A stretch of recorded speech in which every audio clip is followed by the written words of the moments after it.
Y vamos a empezar la primera parte con una de las vedettes del momento. Hago esta brevísima introducción.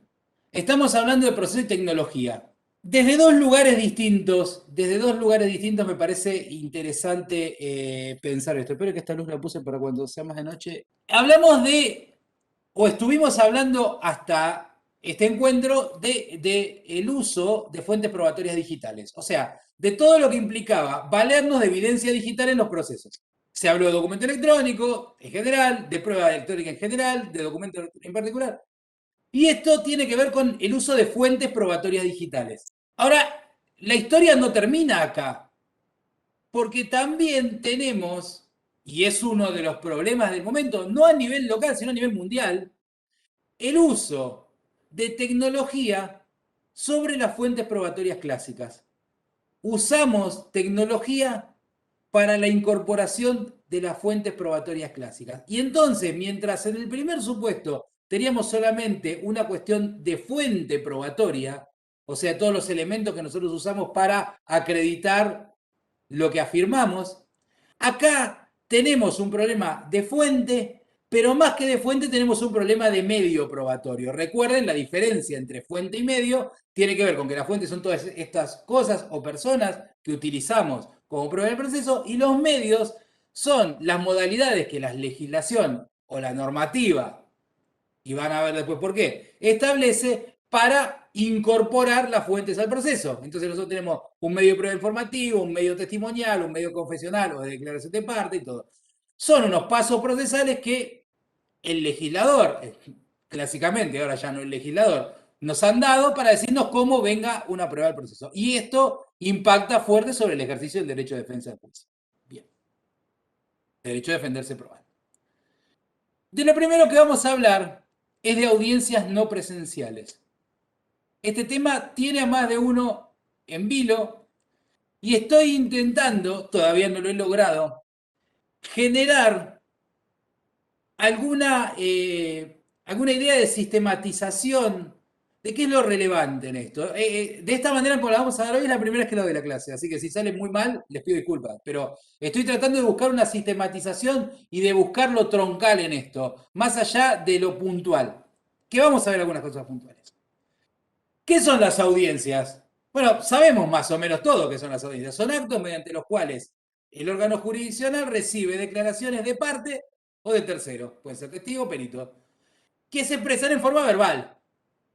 ¿Sí? La audiencia, lo que caracteriza a la audiencia, como vamos a repetirlo ahora enseguida, es una reunión de personas. O sea, si nosotros viéramos, si nosotros fuéramos, no sé, ETL extraterrestre y bajamos y en vez de ir a la casa de Elliot, fuimos a un tribunal y no estuviera la pandemia, íbamos caminando así y encontramos un grupo, que cuando vemos una audiencia y vemos un grupo de personas haciendo algo raro, muy raro, pero vemos un grupo de personas. Entonces, la audiencia es un grupo de personas, hay un grupo de personas que está llevando a cabo determinados actos predeterminados por la norma. Tiene mucho que ver con lo atinente a los sistemas de inmediación, para mí la inmediación es un sistema, no es un principio, y de la oralidad, ¿sí?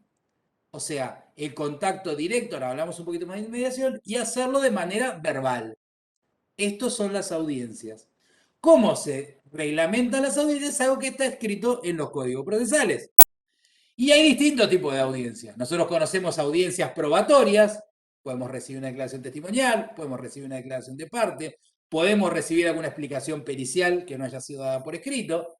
Y tenemos otro tipo de audiencia, por ejemplo, audiencias conciliatorias, donde juntamos a las partes y tratamos de ver si llegamos a un acuerdo. ¿Sí? Está lo que llamamos nosotros en Capital o en Nación la audiencia del 360, que es una audiencia multipropósito, que tiene varias finalidades, donde incluso puede insertarse decisiones de juez, donde se provee la prueba y demás. O sea, hay muchos tipos de audiencia. La cuestión del impacto tecnológico en materia de audiencias no es nueva. No es nueva. Eh, la cuestión del impacto tecnológico en materia de audiencias viene de antes del 2020. En el 2020 hubo un punto de inflexión, pero en realidad, ya venimos de antes. ¿Y cómo venimos de antes? ¿Dónde estaba la intersección antes? La intersección antes venía dada por el uso de los dispositivos y programas informáticos para la videograbación. Nosotros antaño redactábamos un acta donde los dichos testimoniales eran un poco dicho del testigo y un poco dicho del audiencista. Se daba esta cuestión de la deformación de, bueno, dijo tal cosa y copiamos más o menos lo que pasaba. Y llegamos a un momento en que nos damos cuenta que tenemos tecnología y la tecnología nos permite grabar. Y si la tecnología nos permite grabar, ¿por qué no grabamos las audiencias? Excelente idea. Entonces avanzamos hacia la videograbación de las audiencias. Eso se fue desarrollando. No voy a entrar a cada caso en particular, pero provincia de Buenos Aires avanzó, teníamos un sistema llamado Cicero que permitía la grabación de todas las audiencias y demás. Y acá les dejo un antecedente que ustedes van a poder ver, es de la sala, es de la sala nuestra, Cámara Civil y Comercial. Bueno, yo como se queda en el PowerPoint, igual después les paso el link. Tocando ahí se lo descargan. Este era un juicio de daños y perjuicios donde el declarante estaba frente a la jueza que tomaba la audiencia y vacilaba todo el tiempo. Cada cosa que le preguntaba tardaba en responder, no se da cuenta. Entonces, se marca el votante esta cuestión. Digamos, la observación directa contribuye a la ponderación del producto testimonial, pues la cavilación del testigo es muy significativa y solamente la veíamos si está en audiencia, ¿sí? Si no, no nos hubiéramos dado cuenta si tuviera un acta escrito. Bien. Todo esto sucedía y sucedió en varios lugares. La audiencia se grababa, se almacenaba en un CD, se almacenaba en la nube y demás, y esta quedaba disponible para el que viera, el que quisiera verla al momento de resolver o el que quisiera verla al momento de tener que desarrollar cualquier otra cosa. Ahora, ¿qué pasa cuando nos llega la peste? Bueno, las audiencias, como les decía antes, estaban caracterizadas por dos cosas. Contacto interpersonal y confluencia de personas en un mismo lugar, que generalmente era chico. No sé cómo serán los jugadores de ustedes, pero en todos lados suelen ser chicos. Entonces, generalmente la audiencia era uno encima del otro. ¿Sí? No tan encima, pero bastante encima. Viene la crisis sanitaria y, bueno, nada, no podemos hacer muchos actos y entre ellos, el que más pega es el de las audiencias. ¿Cómo hacemos con las audiencias?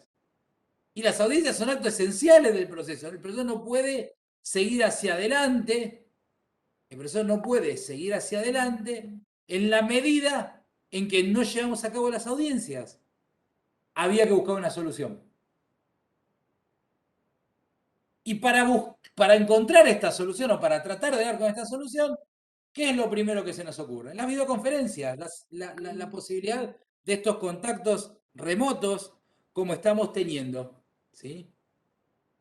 Audiencias remotas o no presenciales. Pregunto al chat y espero respuestas.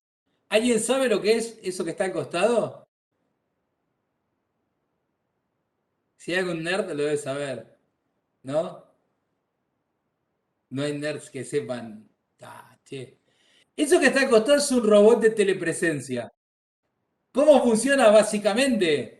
Se le monta una tablet, o a veces algunos vienen con el dispositivo ahí, que permite moverlo. O sea, un robot, exacto, Carmen puso por ahí. Un robot de telepresencia.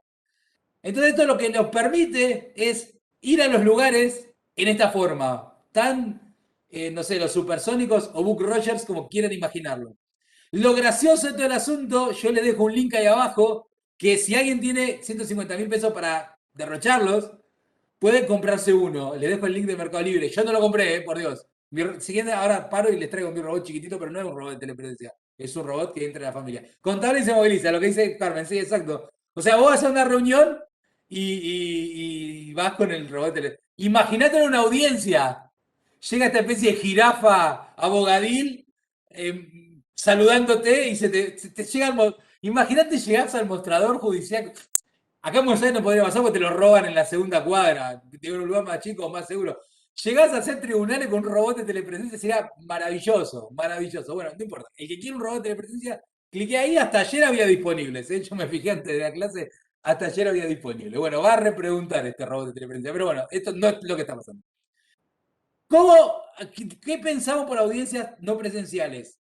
aquellas que son celebradas con uno o más participantes ubicados en un lugar distinto del tribunal y que se lleva a cabo mediante la utilización de dispositivos tecnológicos.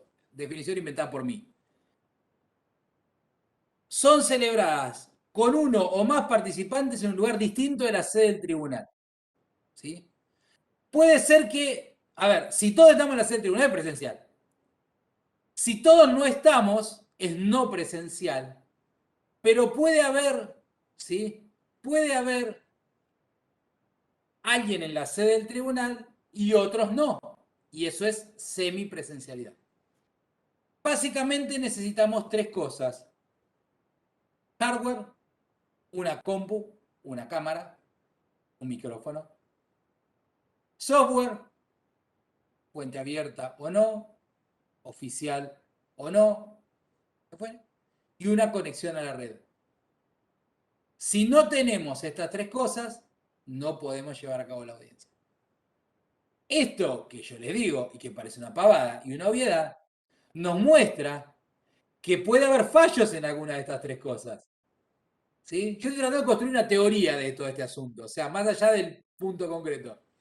Podemos tener un problema de hardware, podemos tener un problema de software y podemos tener un problema de conexión. Ahora, después pensaremos cuáles de estos problemas son fuerza mayor o no. Porque si yo llego y digo, yo no puedo ir a la audiencia porque el gato me comió el cable de la cámara, parecería no ser un supuesto de fuerza mayor. Ahora, si no tengo conexión a la red el día de la audiencia, eso puede mirarse de otra manera. Decíamos, las audiencias pueden ser presenciales, si estamos todos, semipresenciales, si hay algunos, y no presenciales, si cada uno está en un lugar distinto de la sede del tribunal. Acá paro y cuento una anécdota. Hay un libro de Susskind que se llama Tribunales Online, que divaga sobre los tribunales pueden funcionar o no pueden funcionar online, completamente 100% online. Nosotros verificamos en la Cámara el viernes pasado, accidentalmente, que sí, pueden funcionar 100% remoto y no hay problema, porque vamos de a uno, el que tenía que ir, bueno, hubo un malentendido entre otro secretario y yo, cada uno pensó que iba el otro, o sea, no fue nadie, la puerta quedó cerrada y el tribunal funcionó normalmente. Respondimos preguntas que nos llegaban por mail, se firmó despacho, se prepararon proyectos y todo. Y no había nadie. O sea, el tribunal estaba con la puerta cerrada, literalmente. No había nadie que tuviera turno para venir y solamente puede venir la gente con turno. Entonces, nada, si alguien venía golpeado, usted no tiene derecho a venir, no le podemos decir nada. O sea, no funcionó sin nadie en el lugar.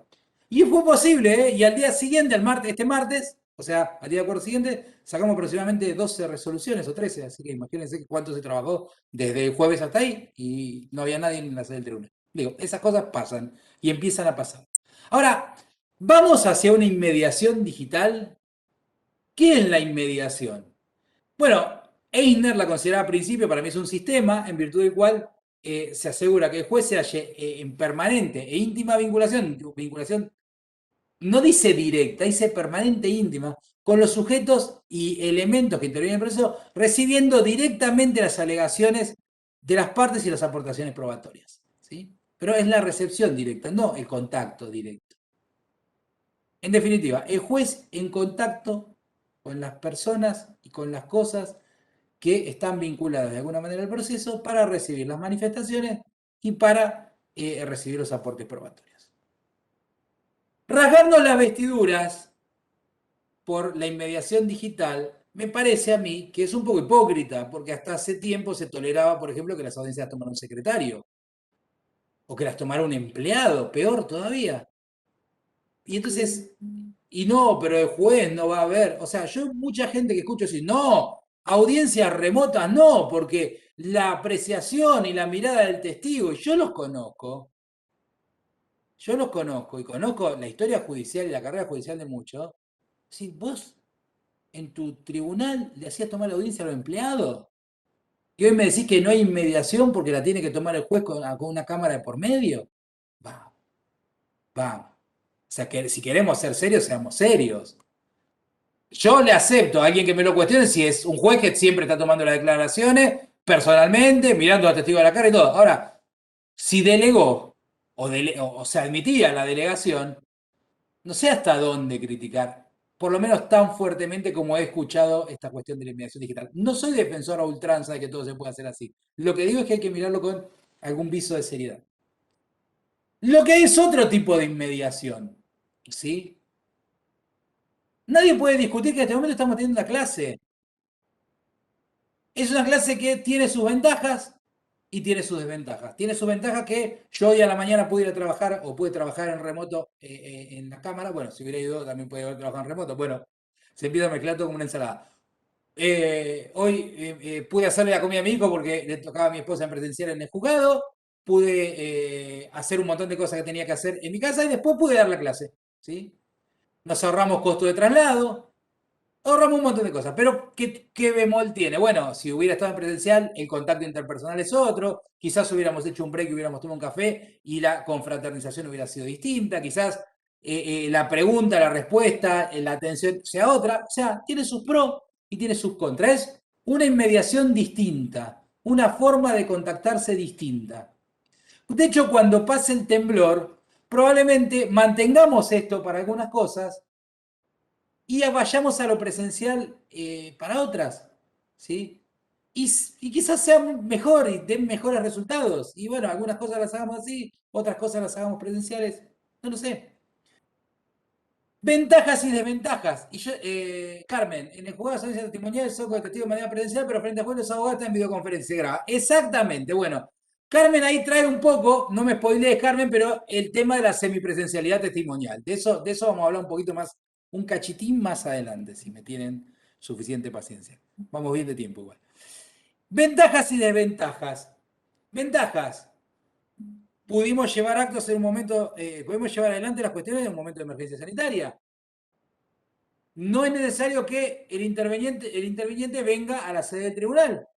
Nos evitamos el contacto interpersonal y también nos evitamos la pérdida de tiempo de traslado y demás. Quizá para ustedes sea un nivel de traslado, o a lo mejor no, porque el que está lejos de a lo mejor la sede de los juzgados puede intervenir mejor sin necesidad de trasladarse, a lo mejor por una audiencia que es sencilla, una audiencia de conciliación que la podemos hacer vía remota, una audiencia de un beneficio de litigar sin gasto, lo que fuere. Permite mejor administración de tiempo para el trabajo profesional. Hoy podemos tener el que litiga en varios departamentos judiciales, en varias jurisdicciones, puede tomar varias audiencias seguidas, sin necesidad de estar preocupado por si llego tarde o si no llego. El problema de los traslados físicos, ¿sí? Las personas con problemas de motricidad, es muy nivelador esto, porque lo pueden tomar sin necesidad de decir, bueno, tengo que generar todo un traslado hasta un lugar y las tomo en condiciones de igualdad. Ustedes no saben si yo en este momento pudiera tener una pierna rota o pudiera no poder caminar. Podría estar tomando exactamente igual que cualquiera de ustedes. Diluye los problemas de las distancias. Acuérdense que nosotros tenemos la delegación testimonial en los códigos, en muchos códigos procesales. Cuando el testigo viviera más de tanto, bueno, lo toma el juez de su domicilio, va, hay que mandar un oficio, va y viene, es un laberinto. Ahora, ¿qué hacemos? Tomamos remoto. Aún con lo que dice Carmen, bueno, ¿qué pasaría si fuera este el caso? El testigo no lo vamos a hacer venir. Lo hacemos ir hasta el juzgado de paz de su domicilio, que ahí esté con un secretario y nos conectamos. Juez, abogados, partes, todo ahí, directo. Todos en una fiesta remota testimonial. Genera menores exigencias de espacio físico. ¿De qué estamos hablando? ¿Que los lugares son chiquitos? ¿Y preciso un lugar grande para hacer una audiencia remota si a lo mejor puede estar una persona sola? O sea, no. Lo bueno, lo malo, me quita el contacto interpersonal, no tengo a lo mejor esa percepción más fina que nos permite la presencialidad, genera problemas con algunos actos, básicamente los testigos, necesita medios técnicos, hardware, software, y el mal funcionamiento de alguno nos puede generar un problema. Necesitamos saber usar tecnología, nos puede acrecentar la brecha digital, por lo que decían ustedes, problema de conectividad. Si hay quien pueda tener dos conexiones, va a ir más tranquilo a la audiencia que aquel que tenga una sola, o aquel que esté entrando con datos del celular, o aquel que no tenga un buen hardware y la computadora se le esté colgando porque le cayó una audiencia por Teams, a lo mejor que pide más requisitos. Y el problema de interacción entre los participantes, una cosa es, estamos todos juntos y yo puedo aconsejar, por ejemplo, a la parte que está declarando, tengo que transmitirle alguna cuestión además, y no puedo hacerlo. O sea, ¿cómo hacemos una audiencia de conciliación? ¿Sí?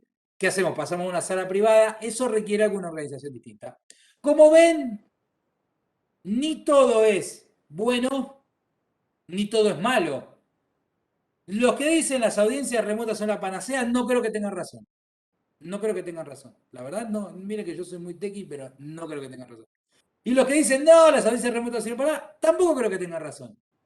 Creo que esto pasa por un justo medio. Es decir, ¿son útiles? Sí, son útiles. ¿Son muy útiles? Sí, son muy útiles. Para todos no, para todos no. Para algunas cosas. Y para algunas cosas es muy útil.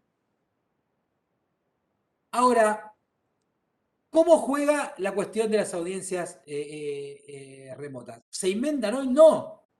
Las audiencias remotas vienen de antes, año 2017. Debe venir de antes también, pero yo tengo este del Superior Tribunal de Justicia de Santiago del Estero, que hicieron una audiencia por Skype con una adolescente que estaba en el exterior. Lo grabaron, lo guardaron, ¿sí? O sea, esto no es una cuestión que surge con la pandemia y tampoco es una necesidad exclusivamente pandémica. ¿Hay un problema de interacción personal? Sí, pero también hay un problema de distancia. Ahora, ¿cómo se regulan las audiencias remotas? Bueno, generalmente los códigos procesales no dicen nada, salvo la ley chaqueña por ahí, que es muy, muy nueva, tiene un par de meses que generalmente los códigos procesales no dicen nada. Tú estás como turco en la neblina y dices, ¿qué hago yo con esto? Me tocó una audiencia remota, ¿qué hago yo con esto? La Corte Suprema hizo lo que hizo muchas veces durante la etapa pandémica, cosa que no hicieron otras cortes. Hizo lo fácil. Dictó una acordada con dos artículos. Bueno, relevamos tomar audiencias y si las partes están de acuerdo, que se tomen de manera remota. Eso te sirve para un mes, 2 meses. Y bueno, paremos los juicios 2 meses, tomémonos un tiempo, mirémonos todo en Netflix y después volvemos con los juicios. O un año y medio y todavía no es que vemos una salida, o sea, vaticinamos una salida. Ya hay una cepa Delta Plus y hoy en portugués lo escuché a algunos decir, en Río de Janeiro detectamos otra cepa. No sabemos cuándo se termina. ¿Cuánto más vamos a parar las audiencias? Esto tiene que regularse seriamente, son audiencias, actos procesales. Y algunos lo han regulado bien. En la provincia de Buenos Aires tenemos la resolución 816 que es hiper minuciosa en la regulación de las audiencias remotas. Se usa Microsoft Teams, para mí no es la mejor opción. De hecho, las personas en situación de vulnerabilidad, el Teams pide pide más requisitos que a lo mejor otras aplicaciones. Entonces nosotros en la cámara, por ejemplo, hemos tomado audiencia por WhatsApp. No graba, no graba, no importa, levantamos un acta. Hacemos un acta como si fuera presencial, pero la tuvimos de lejos, ¿qué le vamos a hacer? La ley de expediente digital chaqueña sí lo contempló, hay un reglamento también, y después tenemos varios en las distintas provincias, cito dos, Superior Tribunal de Río Negro y Provincia de La Pampa. El más minucioso, el más detallado, creo yo que es el nuestro. En San Luis también hay buenas normas, hay un protocolo de la Junta Federal de Cortes, hay varios lugares para abrevar en esto. O sea, la regulación generalmente la tenemos a nivel reglamentario, la redundancia, ¿no? No la tenemos inserta en los códigos. No la tenemos inserta en los códigos. Ahora, ¿cómo regular? ¿Sí? Lo interesante es cómo. A mí me parece que lo que hay que pensar fundamentalmente es cómo regular. Esto yo lo repito en todas las clases. La idea cuando tenemos que digitalizar y cuando tenemos que modernizar es buscar la esencia de los actos procesales, buscar qué hay en el núcleo de los actos procesales, qué es lo que importa de los actos procesales, o sea, cuál es su finalidad, cómo se regula el derecho de defensa de las partes, todo lo que es la centralidad de lo procesal, ¿sí? Y quitarlo de lo tangencial. O sea, en una audiencia, a lo mejor la forma en que citamos al testigo puede ser, en la mayoría de los casos, tangencial, pero la posibilidad de que las partes pregunten, repregunten y escuchen es el núcleo. El hecho de que la inmaculación del testigo, o sea, el aislamiento del testigo, puede estar muy cerca del núcleo de la cuestión. Bien. Entonces, el desafío es encontrar estos temas. Y yo marco tres cosas que me parece que son lugares donde el zapato viene apretando, o por lo menos en nuestras giras en las provincias y a nivel nacional es donde vemos que el zapato viene apretando. ¿Qué tenemos que regular? Tenemos que regular la presencia en las audiencias. Las audiencias no pueden ser más voluntarias, aunque sean remotas. Ya está, pasó un año y medio. No podemos seguir, salvo algún caso muy excepcional, dejando que la gente decida si quiere venir o no a una audiencia. Son actos procesales, ahora vamos a hablar un poquito más de eso.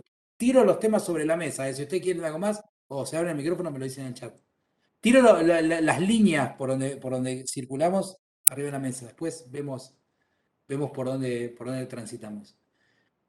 La actuación de las partes y de juez, el ejercicio del derecho de defensa en juicio, ¿cómo lo regulamos?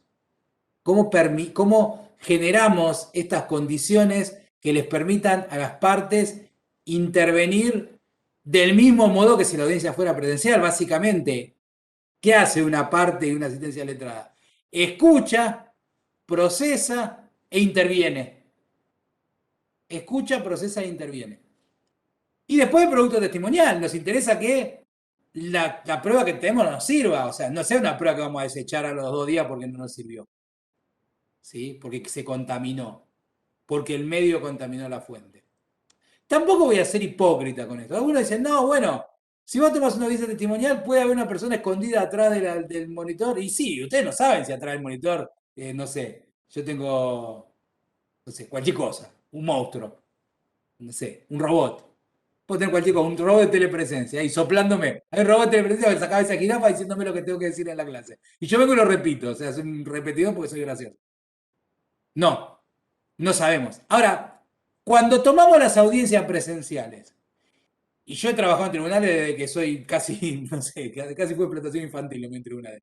Yo salía a llamar a la audiencia y veía al abogado a la parte hablando con los testigos, diciendo lo que tenían que decir, o estaban hablando del partido de anoche o de la serie Netflix. No, el abogado le estaba diciendo a los testigos qué es lo que tenía que decir. No es que los testigos venían guardados en un paquete de caramelo y lo abríamos en el momento y lo servíamos ahí. No, el testigo venía en el auto del abogado a veces. A mi papá es abogado, o sea, todas estas cosas, y mi mamá también era abogada, todas estas cosas, lo que ven atrás del escritorio de mi mamá. Mi mamá murió, heredé el escritorio de la biblioteca. Todas estas cosas, ya sé que se hacían, o sea, y sé que se hacen. Entonces, no hay que ser tan hipócrita de decir, ay, no, le tomó con el testigo de la casa y puede haber un Muppet diciendo lo que tiene que decir. Obvio que puede haber. También el Muppet se lo puede haber dicho afuera. La pequeña diferencia es que no lo puedes hacer pisar tan fácil. Digo. Digo, para hablar en serio, pues si no, agarramos, hacemos como que estamos dando una clase dogmática, pongo una corbata y nada, hablemos y digamos, no, las audiencias, testigos inmaculados, no se pueden contactar entre ellos. Ah, claro. Vinieron con el tubo de Star Trek los testigos. No, es mentira, y sabemos que es mentira. Entonces, lo primero que tenemos que hacer es sincerarnos, creo. La presencia, ¿obligatoria o facultativa? Acá un antecedente de fallo no lo dejo porque no lo tenía, está en una base de datos a la que no tenía acceso, pero pueden buscarlo, no es difícil de encontrarlo. Y si no, mando un mensaje y se los busco. Se había fijado una audiencia preliminar, la anterior había fracasado, dice que la van a tomar por Zoom. El demandado que dice, no, ¿sabe que ese día no voy a estar en un lugar que tenga internet? Así que no voy a ir a la audiencia. O sea, pásala. Vamos, volvemos. Audiencias presenciales. Te citan a la audiencia presencial, te llega la cédula, llamas a juez y no, ¿sabes qué? Ese día hace frío, prefiero quedarme en casa, yo los miércoles como torta frita, no voy a ir a la audiencia. ¿Qué te dicen? No, querido, usted te diciendo la audiencia, una carga, si no venís, te embromás. Ahora, ¿por qué permitimos esto en la audiencia? O no lo permitimos en la audiencia presencial y sí lo permitimos en la remota. No, ese día voy a estar en un lugar que no va a haber conexión. Acreditalo que tenés algo que hacer, como te hubiéramos pedido que acredites en lo presencial porque no pudiste venir a una audiencia. No. La cámara que dijo, ah, no, como el señor dijo que no iba a poder venir, anulo la audiencia.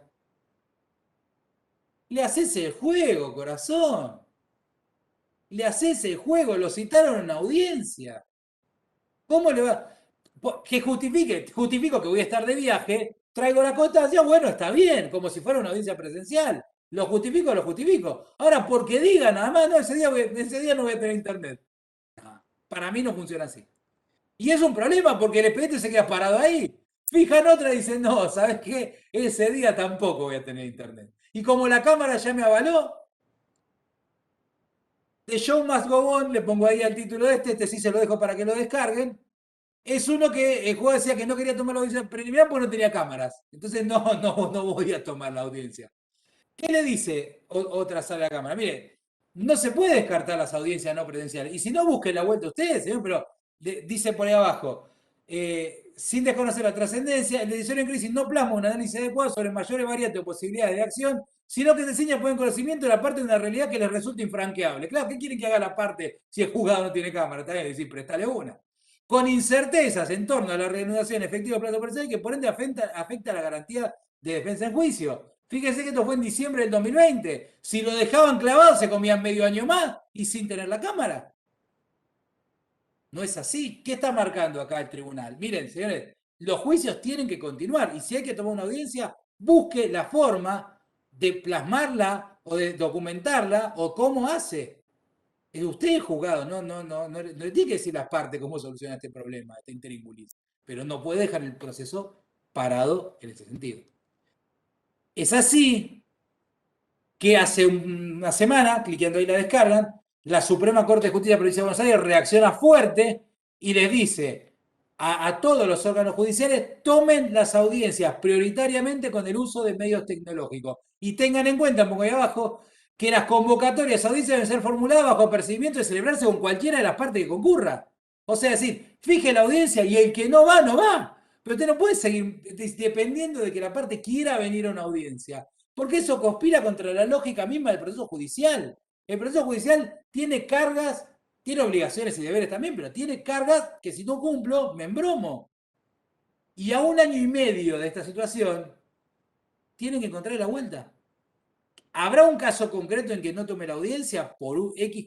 Puede haberlo, pero como regla general esto no puede seguir así. Y le dice a los órganos de fuero penal que también, que cumplan las audiencias y que los procesos avancen. Ahora, esto es la presencia, estamos de acuerdo, son audiencias, la gente tiene que venir. Sean remotas o presenciales o semipresenciales, son audiencias y hay que acatar lo que diga el tribunal.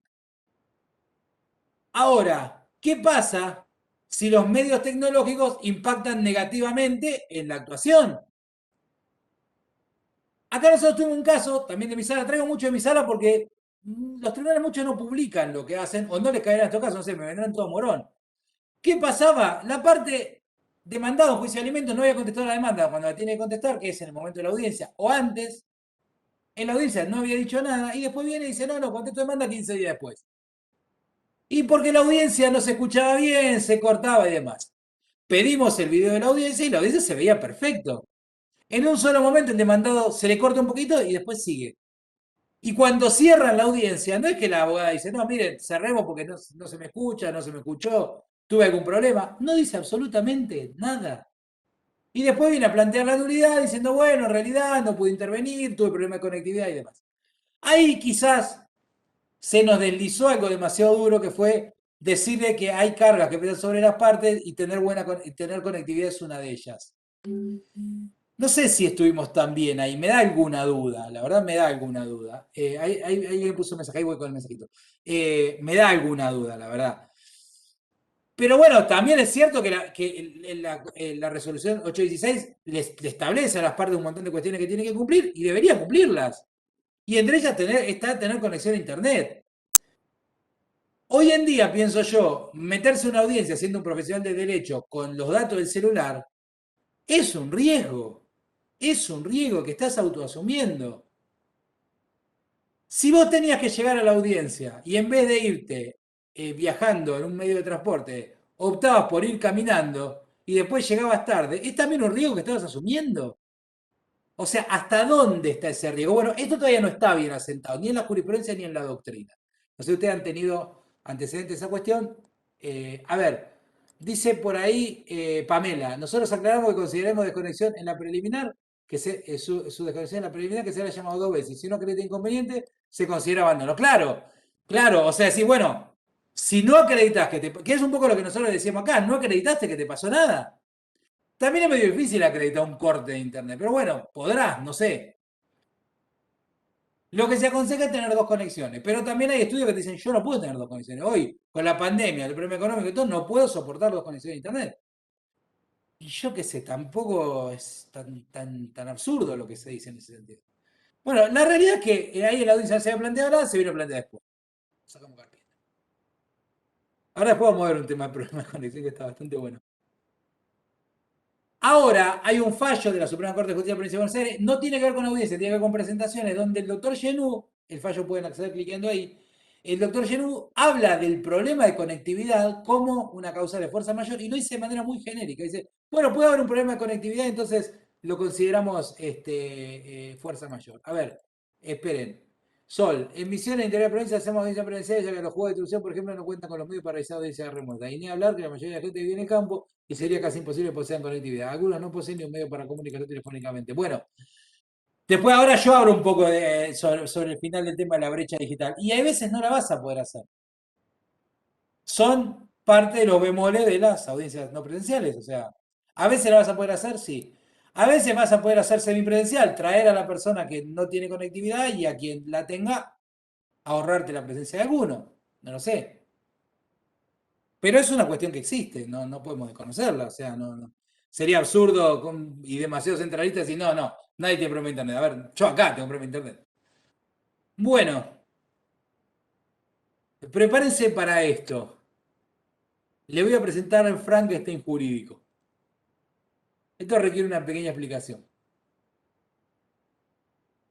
Hace un par de días yo estaba en las redes, terminé de ver, yo a la noche de una serie con mi hijo, terminamos de ver el segundo o tercer capítulo de Lupin, Lupin, le dicen, Lupin, muy buena serie, muy buena, muy linda. Hoy vemos el último, así que si alguien vio el último no me spoile. Termino, mientras él se fue a bañar, todo, yo andaba con la gata por ahí, preparando para acostarme, todo. Abro Facebook y veo esto. Colegas, recurro a sus experiencias porque no sé cómo proceder. Me fijaron la audiencia testimonial semipresencial en el juzgado 76 laboral, hasta ahí ningún problema. La audiencia se realizaba por documento de Google. Yo cuando dije, digo, pobre chabón, documento de Google. Es la primera vez que me toca esta plataforma para testimoniales. No me habilitó ningún chat, dice. Por lo cual declaró poco y nada. Finalizado el acta, se deja constancia que se me cedió la palabra y no he respondido otra vez del chat de audiencia. ¿Alguien me puede orientar? Nunca vi el chat y lo poco que declaró el testigo me perjudica. Abajo de esto hay un montón de cosas que dicen, no, te estás equivocando, debe ser Google Meets, debe ser Google Meets, debe ser Google Meets, debe ser Google Meets.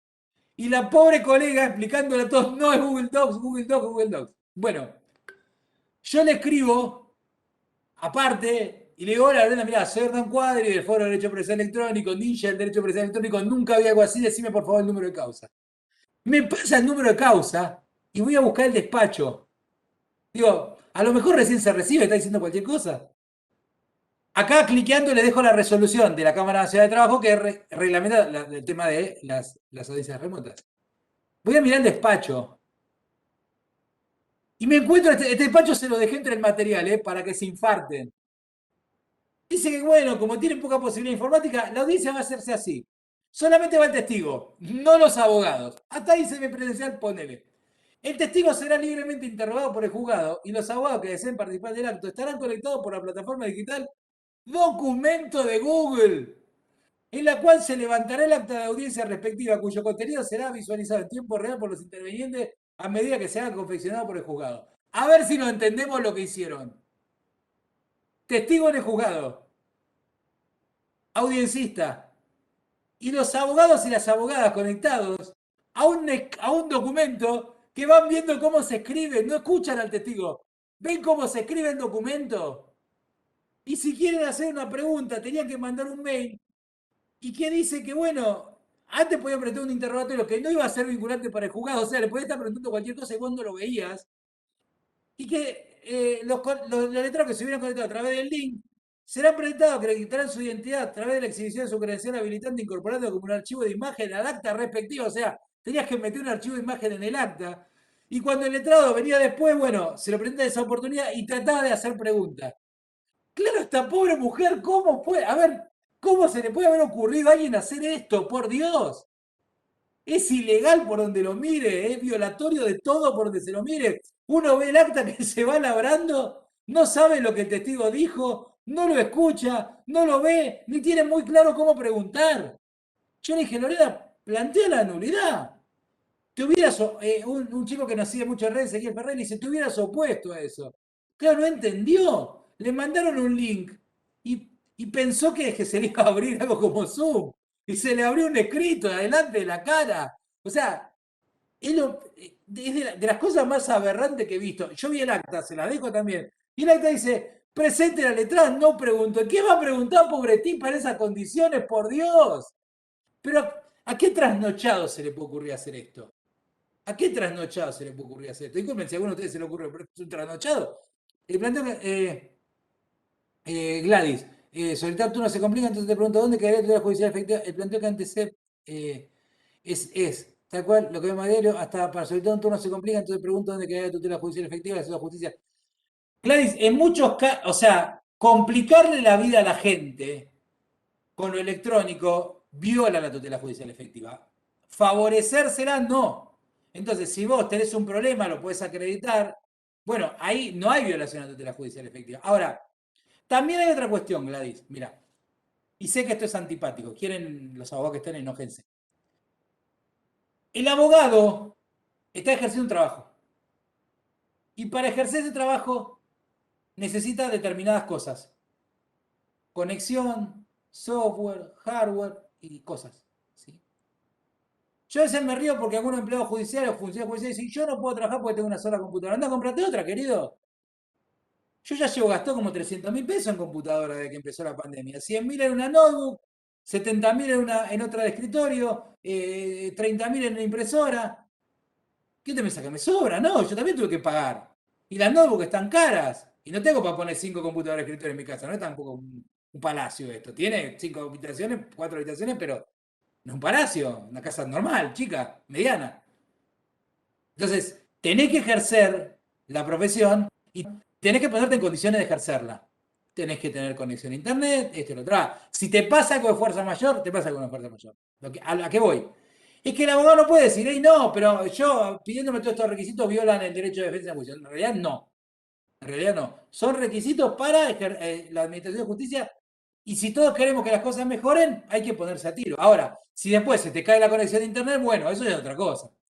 Yo tengo una empleada que es la que pasa las resoluciones en limpio, que, bueno, está bien, no ubicaba desde qué lugar, pero es un problema un planteo que nos hacen mucho los abogados. Si lo ve del lugar del juez, el rol del juez está justamente en trabajar con la tecnología para que no viole el derecho de defensa de las partes. Lo que yo te decía un poquito antes es esto. Tengo que tomar una audiencia, tengo que tomarla por Teams. Yo sé que la persona no se va a poder conectar por Teams. Entonces, ¿qué hago? La hago por WhatsApp. Y lo puse en la resolución, dado que es el medio más sencillo. Demás. La otra vez tuvimos un planteo de una mamá que tenía un chico con problema de discapacidad, que había tenido los dos para el internado, que no había podido hacer los actos procesales que debía en tiempo propio, le prolongamos el plazo. O sea, tenemos que tratar de ser empáticos en esto, no favorecer la picardía, pero de ser empáticos en esto. Y yo creo que esa es nuestra función desde el lugar del Poder Judicial, permitir sacar el mejor provecho de la tecnología y ser niveladora. Y cuando nos damos cuenta que hay un problema tecnológico, ver qué hacemos. Al que no puede acceder por vía remota, bueno, lo haremos venir. Y si no puede compulsar las ocasiones, que se acerque a la sede del tribunal con los cuidados. Iremos despejando. Iremos despejando. Creo que eso es algo que tenemos que hacer entre todos. Pero así no. Así como lo hicieron en este juzgado, no. No porque esto es violatorio de la defensa de juicio y más. No sé cómo terminará. Si quieren al tiempo, pregúntenme y vemos qué hizo la colega. Eh, el producto testimonial. Ya vimos que, o sea, nos aseguramos que la gente venga, nos aseguramos resguardar el derecho de defensa y las posibilidades de todo lo que hay que hacer en una audiencia, preguntar, repreguntar, escuchar, procesar la información, plantear lo que uno quiere plantear. ¿Qué pasa con el producto testimonial? Y acá sí es un problema. Acá sí es un problema, aunque lo relativizo un poco, pero es verdad. La idea es que el testigo no se le sople, no se le dé letra, no se lo interrumpa, no consulte una cosa, no consulte la otra. Ahora, cuando el testigo, a ver, esperen que Carmen puso algo, algo que se puede informar el correo de juzgado, no tengo que decirme donde pueden hacer las consultas respectivas. Claro, bueno, nosotros también tenemos correo electrónico, te abrís un servicio, un chat de WhatsApp. Una cosa que se hace mucho en las audiencias es pedirle a la gente un doble nivel una doble vía de comunicación. Decir, bueno, a ver, ¿cómo me comunico ante la audiencia o cuando empiezo? ¿Cómo me comunico con usted si se corta, doctor? un teléfono, un celular y un mail. Bueno, listo. Entonces tengo un teléfono en línea, un celular y un mail. Si desaparece alguien de la audiencia, lo llamaré a los tres lados. Bueno, ya está. Si no me va a contestar en ninguno de esos tres lados, porque no sé, no sé, te un infarto, bueno, después veremos si hay fuerza mayor, si realmente está fuerza mayor o si te fuiste a la audiencia por irte, no sé. ¿Sí? Pero siempre está esta generación. Vos busquen la resolución, no la dejen en el material, pero es fácil de encontrar. Resolución 816 del 2020, que contempla un montón de cosas y de dinámica de las audiencias que están muy buenas. Ahora, ¿qué pasa con los testigos? Bueno, ahí dejó un antecedente de la justicia penal, que de que lo bajan. El testigo recibió un llamado telefónico mientras estaba declarando. Igual no le anularon la declaración, ¿eh? Dijeron que no, bueno, el testigo no había cambiado la versión y todo, pero parece que en realidad no es claro que le haya sonado el teléfono o no, porque dice que pidió informes a la compañía de telefonía y le dijo que no había recibido ningún llamado y demás. Pero, bueno, nada, recibió un llamado telefónico.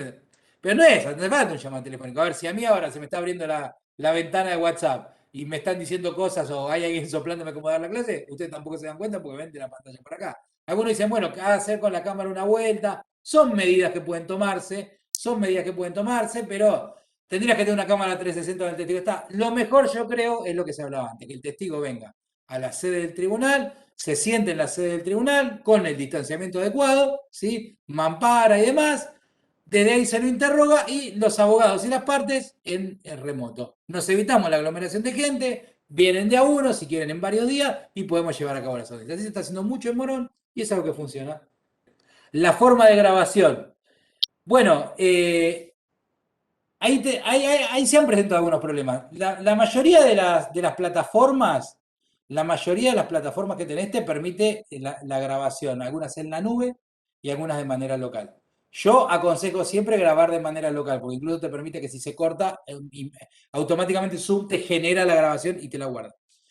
Después te queda un archivo MP4, sí, que subirás a tu sistema de gestión y lo pondrás disponible como le veas la vuelta. Hay gente, por ejemplo, que está subiendo audiencias en nubes, en un Drive X, y pone el link en el expediente. Yo no creo que sea del todo seguro eso, pero hay que ver qué te provee tu Poder Judicial. Nosotros tenemos Teams, grabamos, había algún problema de acceso, pero ahora se está solucionando, y queda un link que se incorpora al expediente digital y queda la audiencia grabada al expediente digital. En algún momento también se grababa se exportaba a DVD o a CD o a lo que fuera. Pero la mayoría de las plataformas te están permitiendo esto. Un problema que tenés es si lo hiciste por WhatsApp. Ahí no la puedes grabar.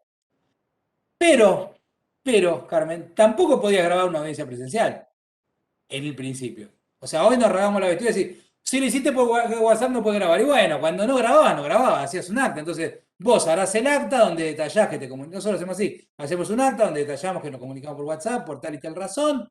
La llamada generalmente no es solamente con el tribunal, sino que está la de incapaces, porque son audiencias de familia, generalmente lo que nosotros tenemos, y dejamos constancia. Grabás subida a YouTube de manera no listada, es decir, la cuenta de jugado, pero solo se accede por ese link. Perfecto, es otra vía. YouTube es un buen tercero de confianza en el sentido de te reguarda y solo puede acceder el que tenga el link. Perfecto.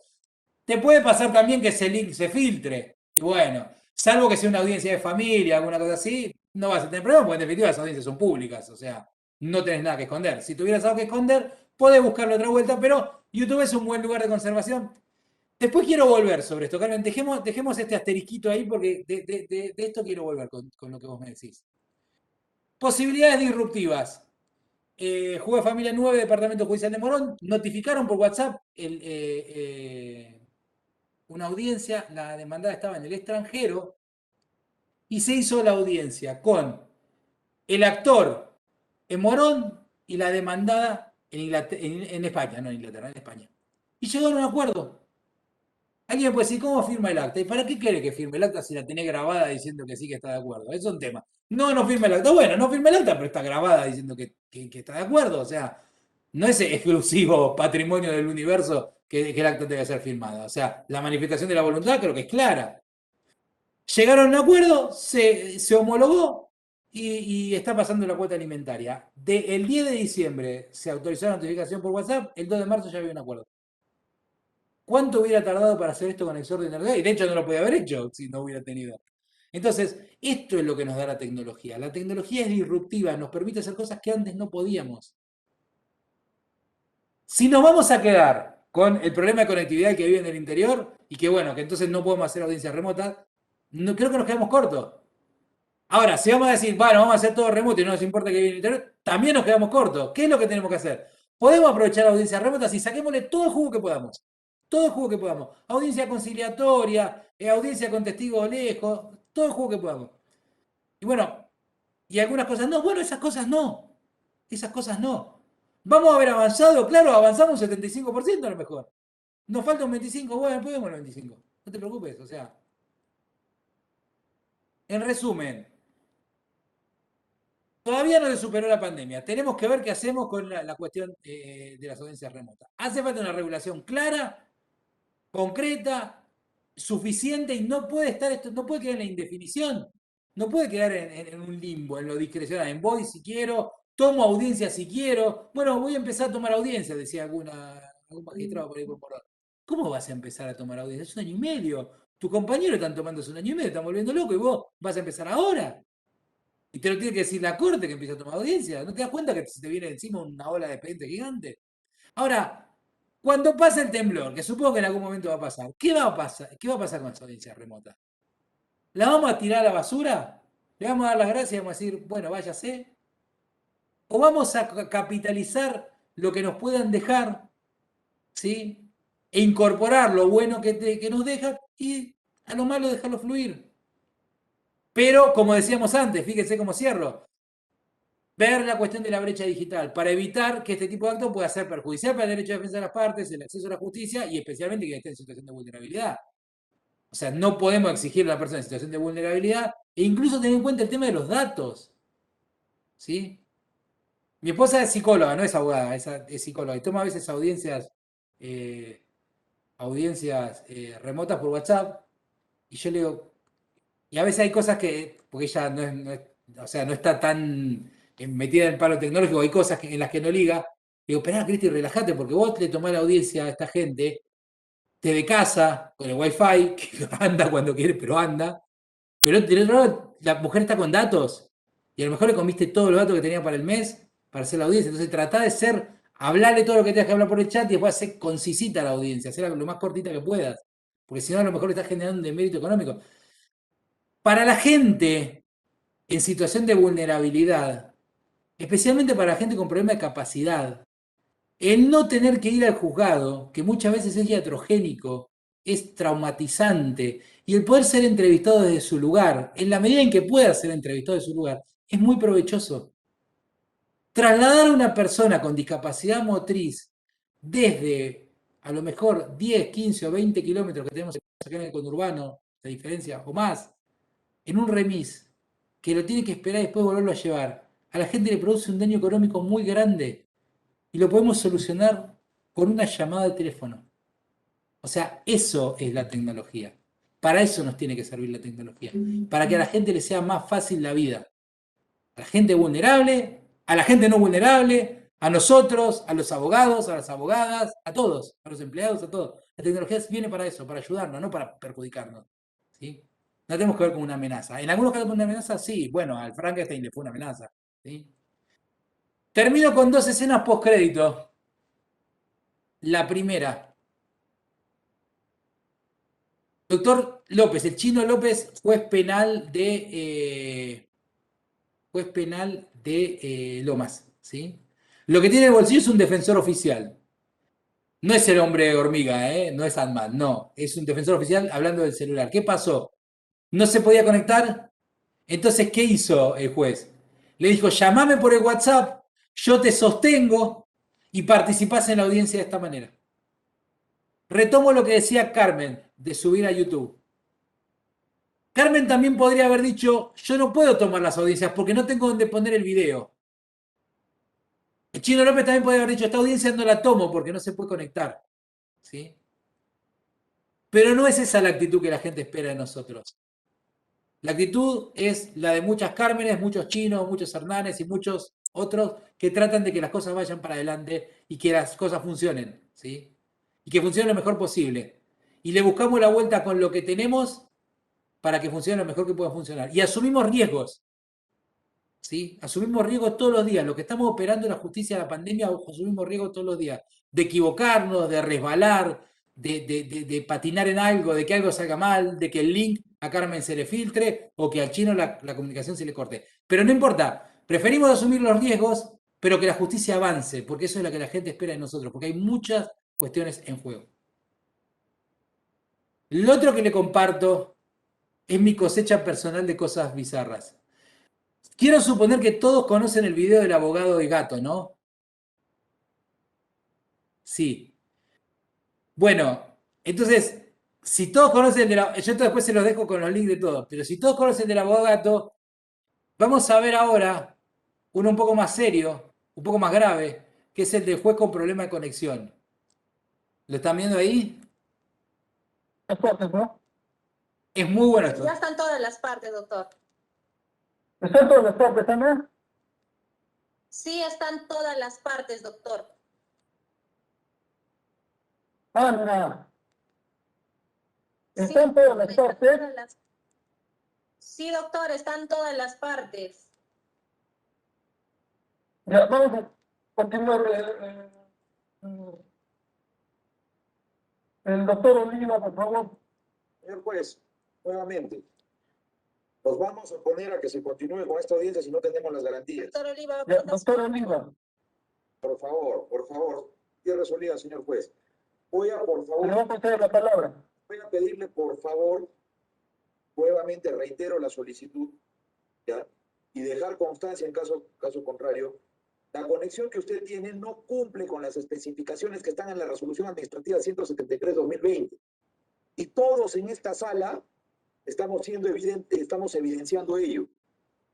Entonces, señor juez, no puedo continuar con una audiencia si usted no me va a escuchar. O usted me va a escuchar por partes. No podemos, señor juez. Lo que yo le solicito es que demos cumplimiento a la resolución administrativa 173/2020 y cuando usted tenga una conexión adecuada que permita garantizar la inmediación en esta audiencia, continuemos. Llevamos 1 hora esperando para mi intervención. Yo considero que ya es un plazo razonable, señor juez. Y vista de eso es que usted en 4 veces le ha preguntado a la señorita especialista si es que lo escucha.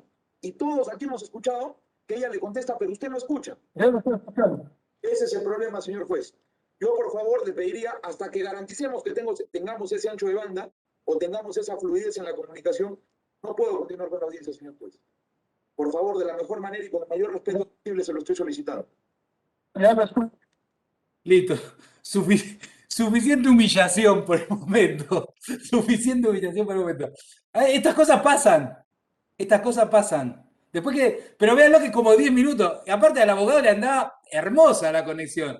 Y el otro se le cortaba todo el tiempo. O sea, ¿y cómo vas a tomar una audiencia cuando el que te tiene que estar escuchando no te escucha? O sea, es una pantomima de audiencia. Con lo cual, como ven, hay esta cuestión. Después hay más cosas en el PowerPoint que pueden ser divertidas. Vamos a avanzar un poquito más en esta primera parte eh, y después vamos a cortar un ratito y seguimos con la segunda. Bueno, esto les queda, así que tienen juez estresado, el abogado gato, el abogado que se puso a tener relaciones y se olvidó apagar la cámara, y bueno, salieron del medio de la audiencia, un juez que se levanta y no tiene pantalones, y un abogado que se corre para atrás y no tiene pantalones. Yo en este momento sí tengo pantalones, no piensen que no. Bien, hablábamos de tecnología para recepción testimonial, pero no es lo único. ¿Qué pasa con el reconocimiento judicial? Tuvimos en la provincia de Buenos Aires, Departamento Judicial de San Isidro, un juicio de usucapión, perquisición adquisitiva, donde la jueza decretó un reconocimiento judicial remoto. ¿Cómo hizo? Muy sencillo. Estaba presente el abogado, estaba presente la parte, se comunica vía WhatsApp al teléfono del abogado, ¿sí? Se hace un recorrido por la finca, inicia la videollamada, comienza el recorrido por la finca, se visualiza todo el terreno, las plantaciones, las construcciones, puede observarse que lo filmado se corresponde con la foto aportada en la pericia, luego ello, que habiéndose cumplido con la finalidad, levanta el acta por WhatsApp. Está bien, acá no había contraparte ni nada, pero es un reconocimiento judicial remoto. Una vez nosotros, mucho antes de la pandemia, había una discusión fuerte en la Cámara entre dos partes que no llegaban a conciliar y le dijimos, bueno, hago una videollamada y nos muestra, se peleaban por una pared. Hago una videollamada y nos muestra cómo está la pared. Bueno, pasaron un cuarto intermedio y arreglaron ahí, porque claro, si hacía videollamada le mandaba perdida como en la guerra. Así que en el reconocimiento judicial también se puede trabajar con esto. E incluso más, reconocimiento judicial y Street View. Es un acto probatorio, no debo meterme al momento de sentencia, yo le dejo ahí la sentencia. Nosotros explicamos en ese fallo que Street View es un documento gigante que nos muestra, no en tiempo real, calles, lugares y demás. Y que el juez podía trabajar con este documento suplantando los croquis y demás que están previstos en los códigos procesales. Lo que se hace, llamamos a una audiencia, que vengan las partes y que planteen lo que tenga que plantear. Quizás el estado de cosas no es igual al que había en el momento originario. Y para cerrar esta primera parte, tecnología y reconstrucción de hechos. Vamos con el video. Esto se llama Virtual Crash.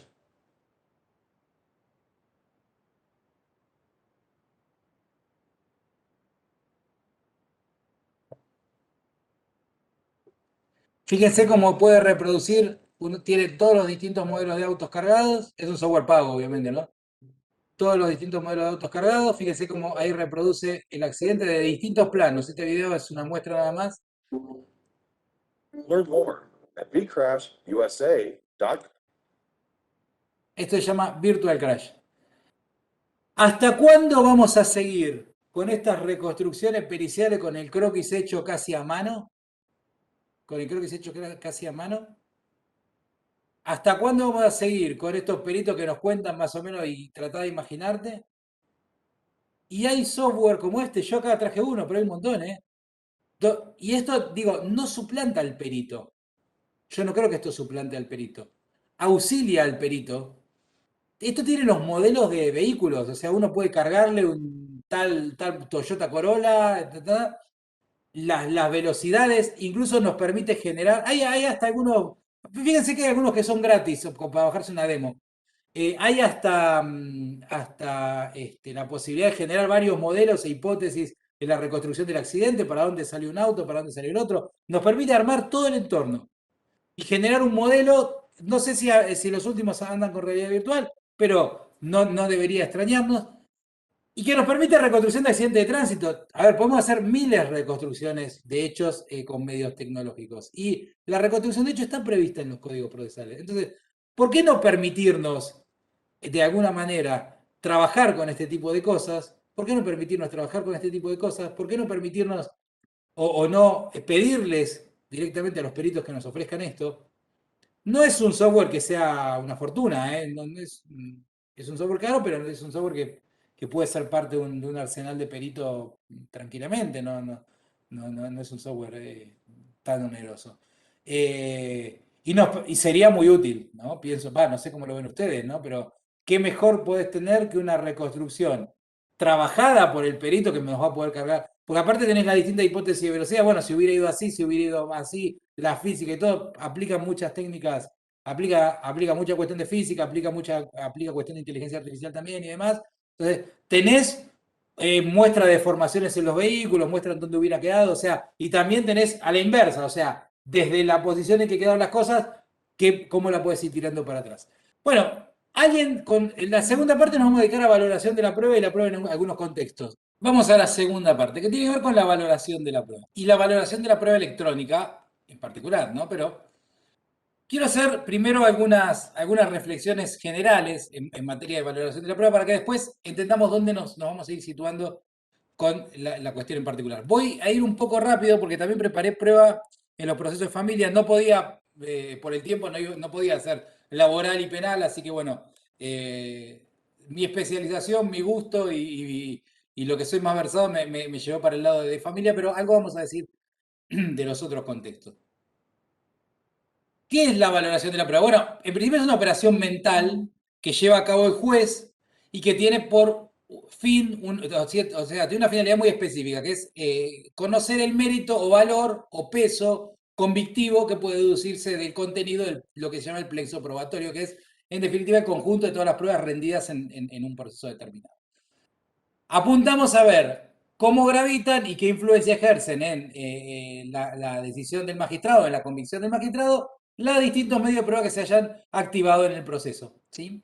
Lo que buscamos saber, en definitiva, es cuál de ellos, cuál de los medios probatorios que se activaron y cuál de las fuentes probatorias que se incorporaron por esta vía merece que el juez se apoye en ellos y cuáles no. O a lo mejor todas, o a lo mejor ningunas. ¿Cómo se hace esto? Bueno, los códigos procesales nos ayudan bastante poco. Nos dice que la prueba se valora de conformidad con la regla de la sana crítica. Y arreglate. Y arreglate. ¿Qué es la sana crítica?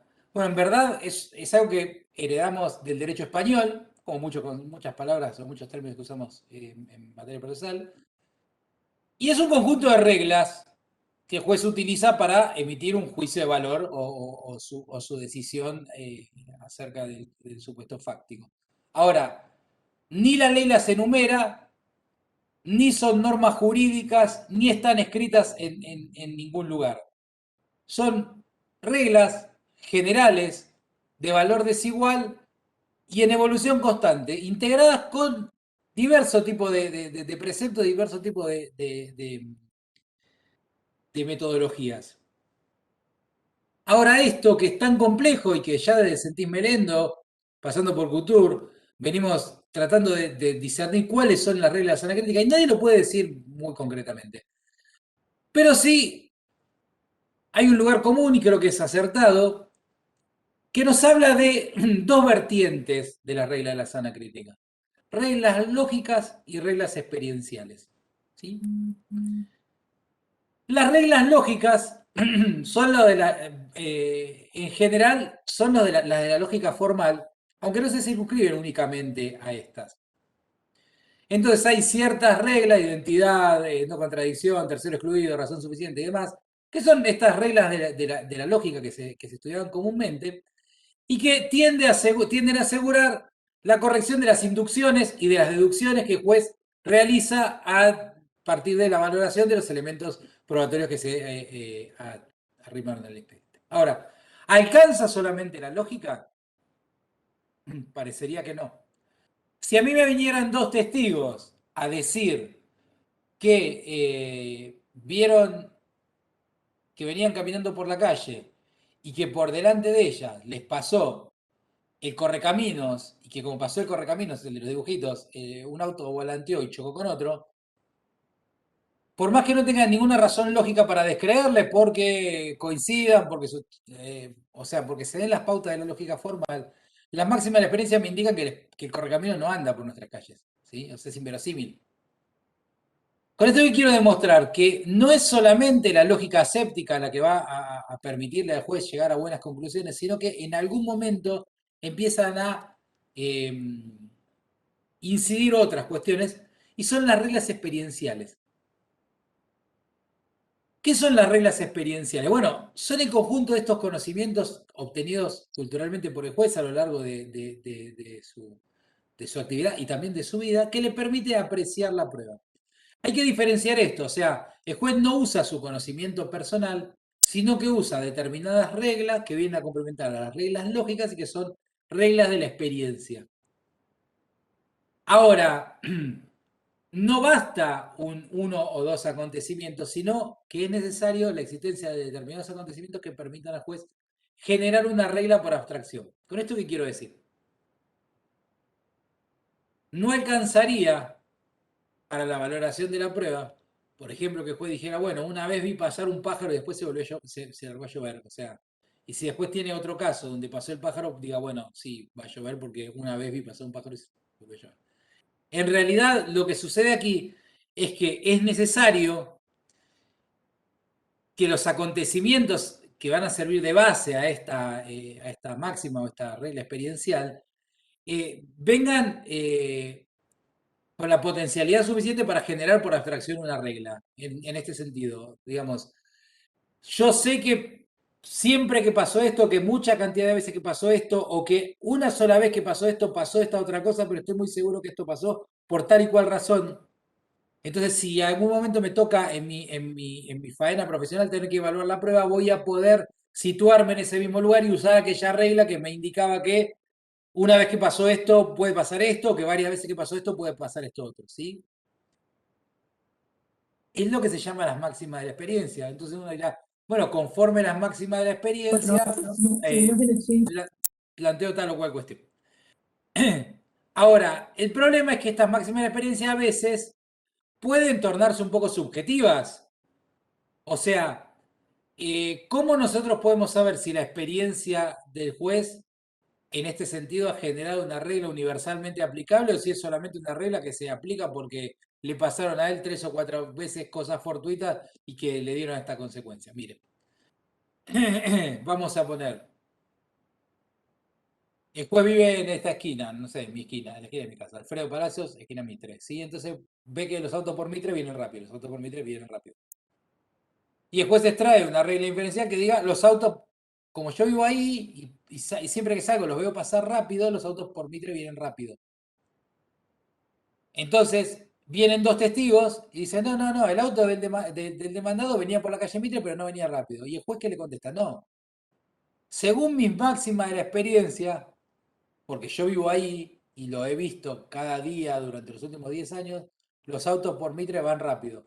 Entonces tu auto iba rápido. ¿Entienden lo aberrante de esa conclusión? ¿Entienden lo aberrante de esa conclusión? ¿Por qué? Porque que él haya visto pasar muchos autos rápidos no quiere decir que un auto en particular haya pasado rápido, ¿sí? Ahora, a diferencia de esto, sí puede buscar ciertas regularidades fácticas y reiteradas y esas regularidades sí admitir una máxima de la experiencia, una regla experiencial que aplique en la valoración de la prueba. Por ejemplo, si tuviera que decir que un nene de 2 años no puede pelearse con un adulto de 20 o de 25 o de 30. Entonces, bueno, puede decir que todas las veces que un adulto de 30 se pelee con un nene de 2 años, es probabilísimo que el nene pierda o el nene salga lastimado. Sí, sí. Entonces, vean la diferencia de matices. Es un terreno muy escurridizo entre las máximas de la experiencia. Es un terreno muy, muy escurridizo, ¿sí? Ahora, hay un nivel más todavía, que es, ¿de dónde saca esta experiencia después? ¿De su vida general? Sí. ¿Y de su actuación en particular también? O sea, el juez llega un momento que se transforma en una especie de juez perito médico. Es decir, bueno, tantas veces tuve pericias médicas sobre esto que la próxima vez que venga una pericia médica sobre esto, voy a prescindir de la pericia. Quizás no, quizás de lo que le sirvan estas máximas de la experiencia es para evaluar de alguna manera o ajustar de alguna manera su evaluación a lo que pueda surgir o a lo que pueda derivarse de las circunstancias del caso, ¿sí? Entonces, no es que el juez esté utilizando su saber privado, sino que lo que usa cuando usa máxima de la experiencia son determinadas reglas que infiere de acontecimientos que ha vivenciado y que puede, digamos, propagar con alguna dosis de generalidad o exportar para su utilización en un caso concreto, siempre bajo algún fundamento. No puede decir, no, yo creo que pasó tal cosa porque una vez pasó tal otra y entonces mi experiencia es esa y te condeno. No, no debería funcionar así. Insisto, es escurridizo y es complejo, ¿sí? Ahora, sabemos de qué sirve, o sea, ¿para qué se valora la prueba? Sabemos que hay determinadas reglas para valorar la prueba. Ahora, ¿hay algún método para valorar la prueba? Sí que lo hay. ¿Sí? Hay un método valorativo de naturaleza crítica, ¿sí? Que le permite al juez apreciar, por un lado, todos los medios, ¿sí? Independientes entre ellos, ¿sí? Después correlacionarlos y generar una conclusión que parte del conjunto, no de lo individual, ¿sí? ¿Para qué valora el juez la prueba? Para despejar los errores y buscar la verdad, ¿sí? Ahora, el método valorativo no es siempre, no es uniforme, no es siempre el mismo y depende de las circunstancias y de los hechos que se diriman en cada caso. Ahora, ¿qué hace el juez cuando valora prueba? Básicamente dos cosas dentro de esta primera etapa, la valoración de los elementos de convicción en particular. Una vez que la prueba se practique, tiene que ver cuál es su resultado. Interpretar lo que le está diciendo la fuente probatoria, interpretar el relato, a ver qué me está diciendo el testigo. Ah, que el demandado venía a tanta velocidad y que el actor venía a tanta velocidad. Entonces, yo sé que cada fuente o cada medio probatorio me ha arrojado un resultado X, ¿sí? Y lo tengo ahí. Ahora, tengo que determinar cuál es el peso específico de este resultado X en un contexto general. ¿Qué voy a creerle? ¿Al testigo o al perito? ¿Qué voy a creerle? ¿A la grabación o al perito? ¿Qué voy a creerle? ¿A la grabación o a la parte que está reconociendo un hecho? Bueno, la cuestión es donde ahí se empieza a poner súper escurridiza. Ahora, ¿qué tengo que ver? O sea, yo lo que voy a hacer va a ser, primero voy a interpretar todas las pruebas, a ver qué extraigo de cada prueba, ¿sí? Para eso voy a tener que analizar la autenticidad, o sea, la correspondencia entre autor real y autor aparente, en el caso, por ejemplo, que sean documentos, y la sinceridad.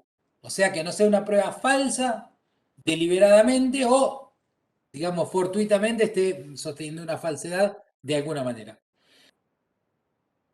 Una vez que salto este tamiz, o sea, estoy seguro de que es sincero, la fuente probatoria es sincera, o sea, no está deliberadamente engañándome y sé a quién le puedo atribuir esta declaración de voluntad o esta declaración de ciencia o de conocimiento. Entonces, llega el momento de ver la exactitud y la credibilidad, ¿sí? O sea, voy a creerle a esta fuente probatoria, voy a considerar que es, digamos, exacto, que puedo apoyarme en esta, digamos, versión de los hechos que me da. Ahora, hasta este momento yo trabajé con cosas o con fuentes probatorias individuales, digamos. De esto surgió, de la declaración de testigo me surgió todo esto. De la prueba informativa me surgieron estas cosas. Cuando tengo todo por separado, llega un segundo momento, es decir, voy a la apreciación global.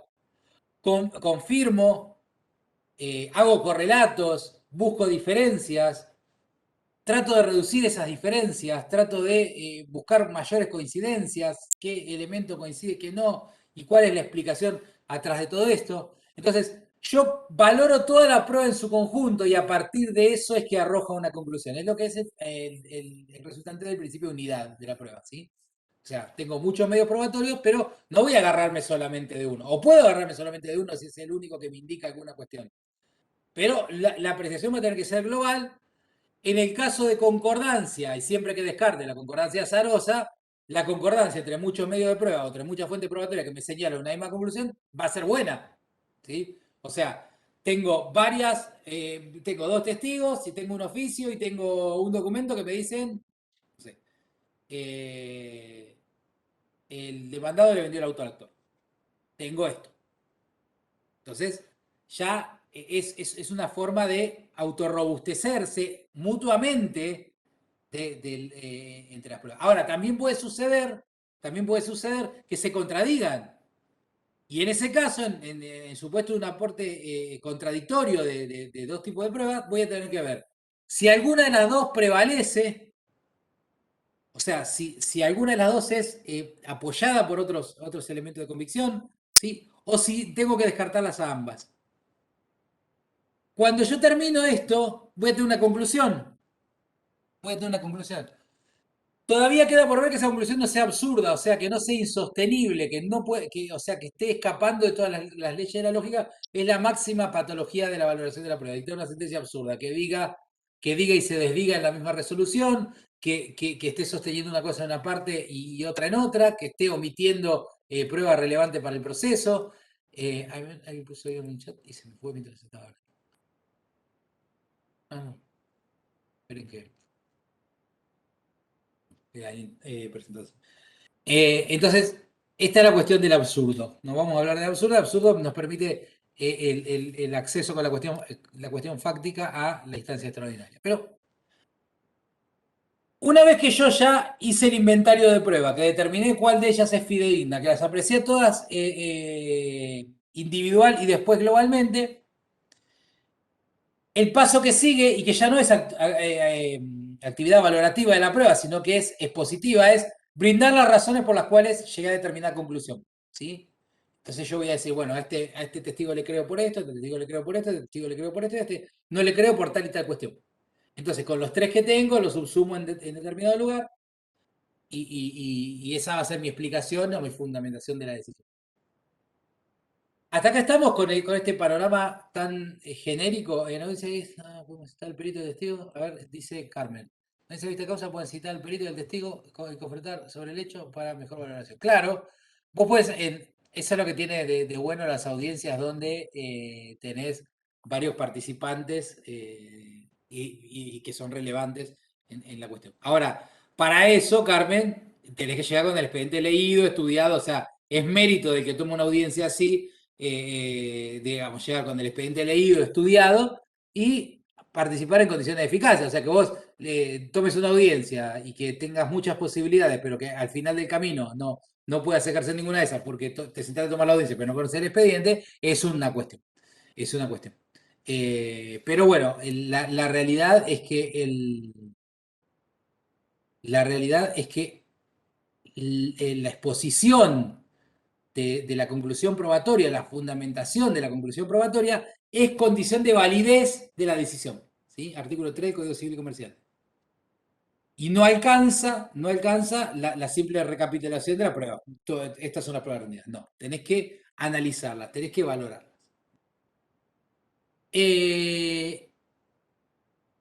Ahora, ¿cómo llevamos todo esto a lo electrónico? ¿Cómo llevamos todo esto a lo digital? ¿Cómo traemos las reglas de la zona crítica a la hora de tener que valorar prueba electrónica? Bueno, acá se empieza a poner lindo. Hay 4 lugares por los que voy a pasar, que es más o menos lo mismo que lo que decía yo recién, pero acá adquieren otros ribetes. La autenticidad. Entender o colegir de alguna manera que la persona que aparece emitiendo una declaración de voluntad o suscribiendo un documento determinado coincide con la persona real. O sea, la autenticidad es esto, coincidencia entre el autor aparente y real.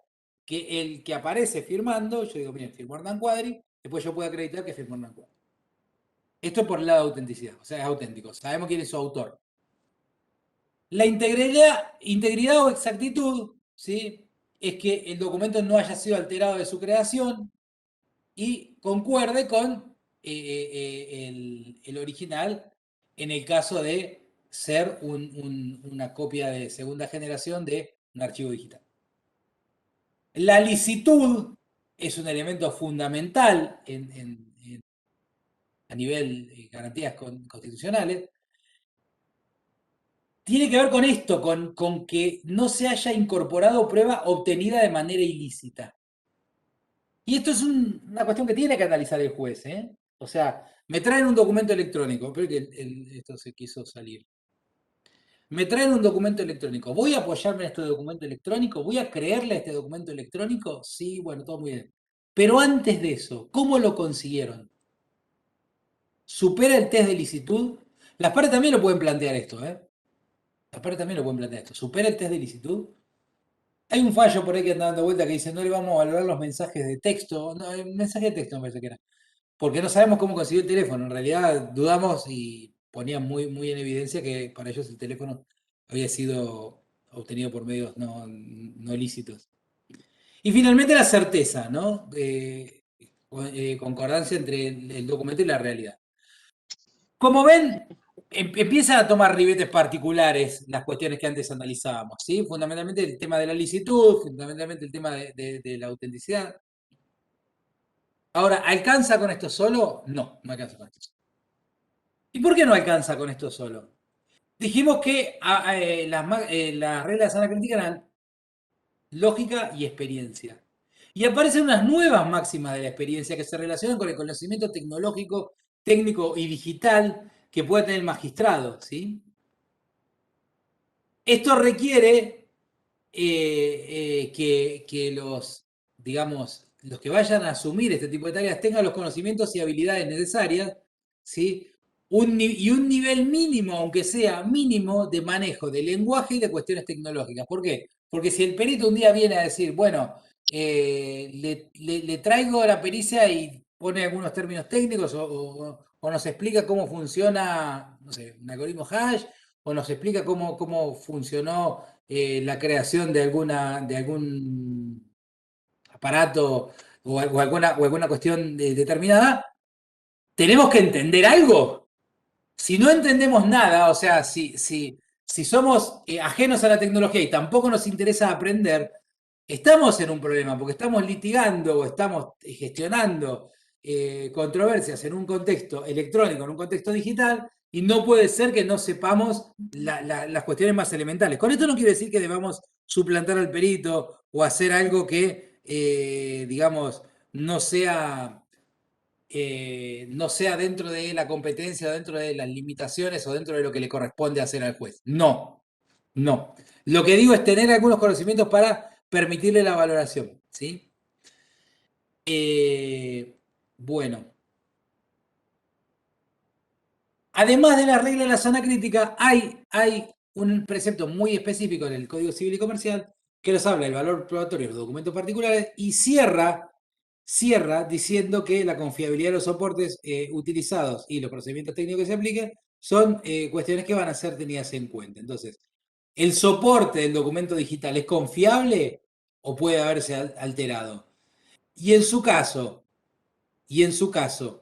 ¿cuáles son los procedimientos técnicos que se aplicaron sobre este documento para llegar a, o hasta que llegó a intentar cumplir su función probatoria? Esto es el artículo 318 del Código Civil y Comercial. Ahora, ¿de qué va todo esto de la valoración de la prueba electrónica?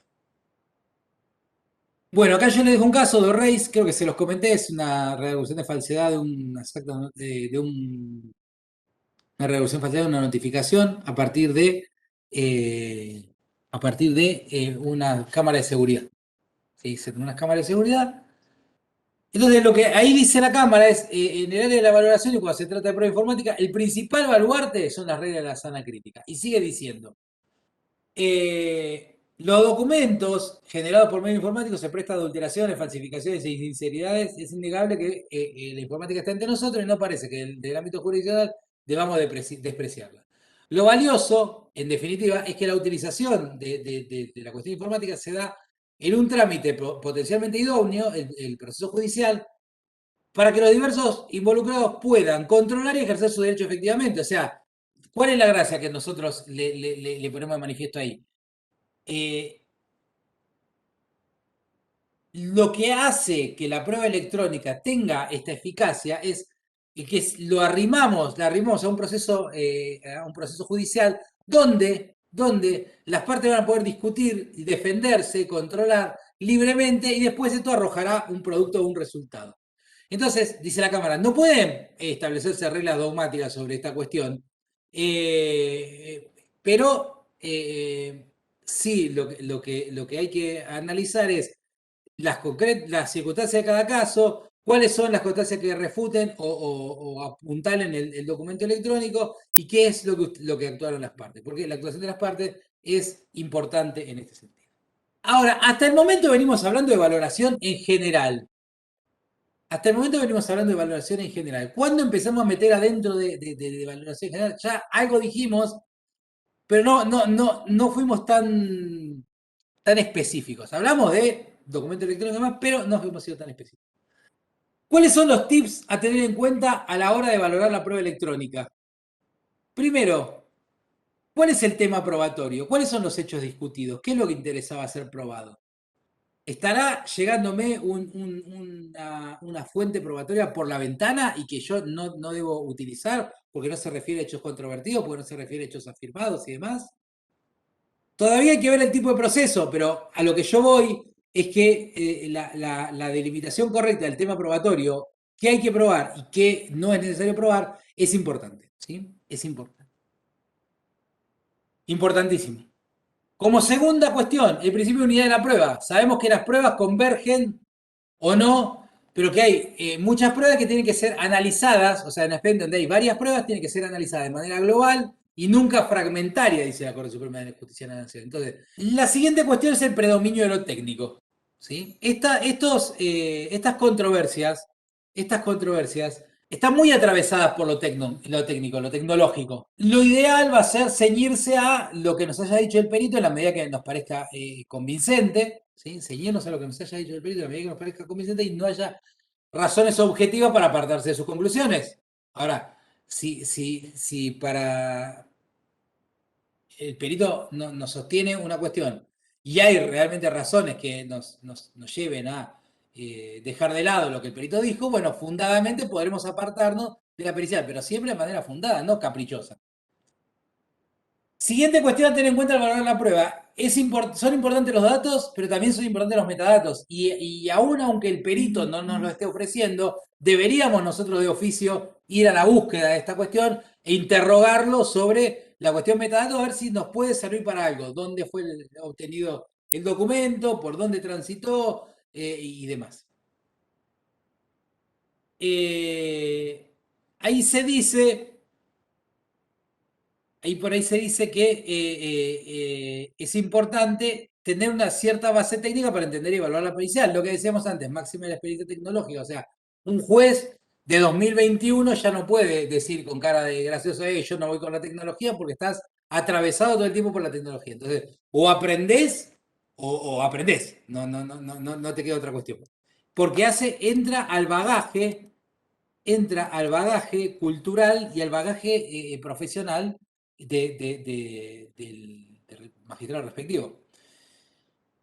Ahora, la prueba técnica predomina sobre la no técnica en materia de evidencia digital, ¿sí? O sea, siempre vamos a preferir que una conclusión nos la traiga un perito y no nos la diga una persona porque es amiga del actor. Ahora, ¿esto quiere decir siempre vamos a despreciar las pruebas personales? No. Van a venir, pero le vamos a exigir muy fuertemente la razón del dicho. Además, el apoyo en la prueba indiciaria. Todas estas cuestiones que han ido quedando, que no son prueba directa, que podemos obtener de algún lugar y en base a ellas generar alguna presunción aplicable al caso, es importante tenerlas en cuenta. Es importante activar este medio de prueba indirecto porque es muy rico. Y lo último que nos queda es la valoración procesal de la conducta de las partes. La valoración procesal de las conductas de las partes. La conducta de la parte como prueba.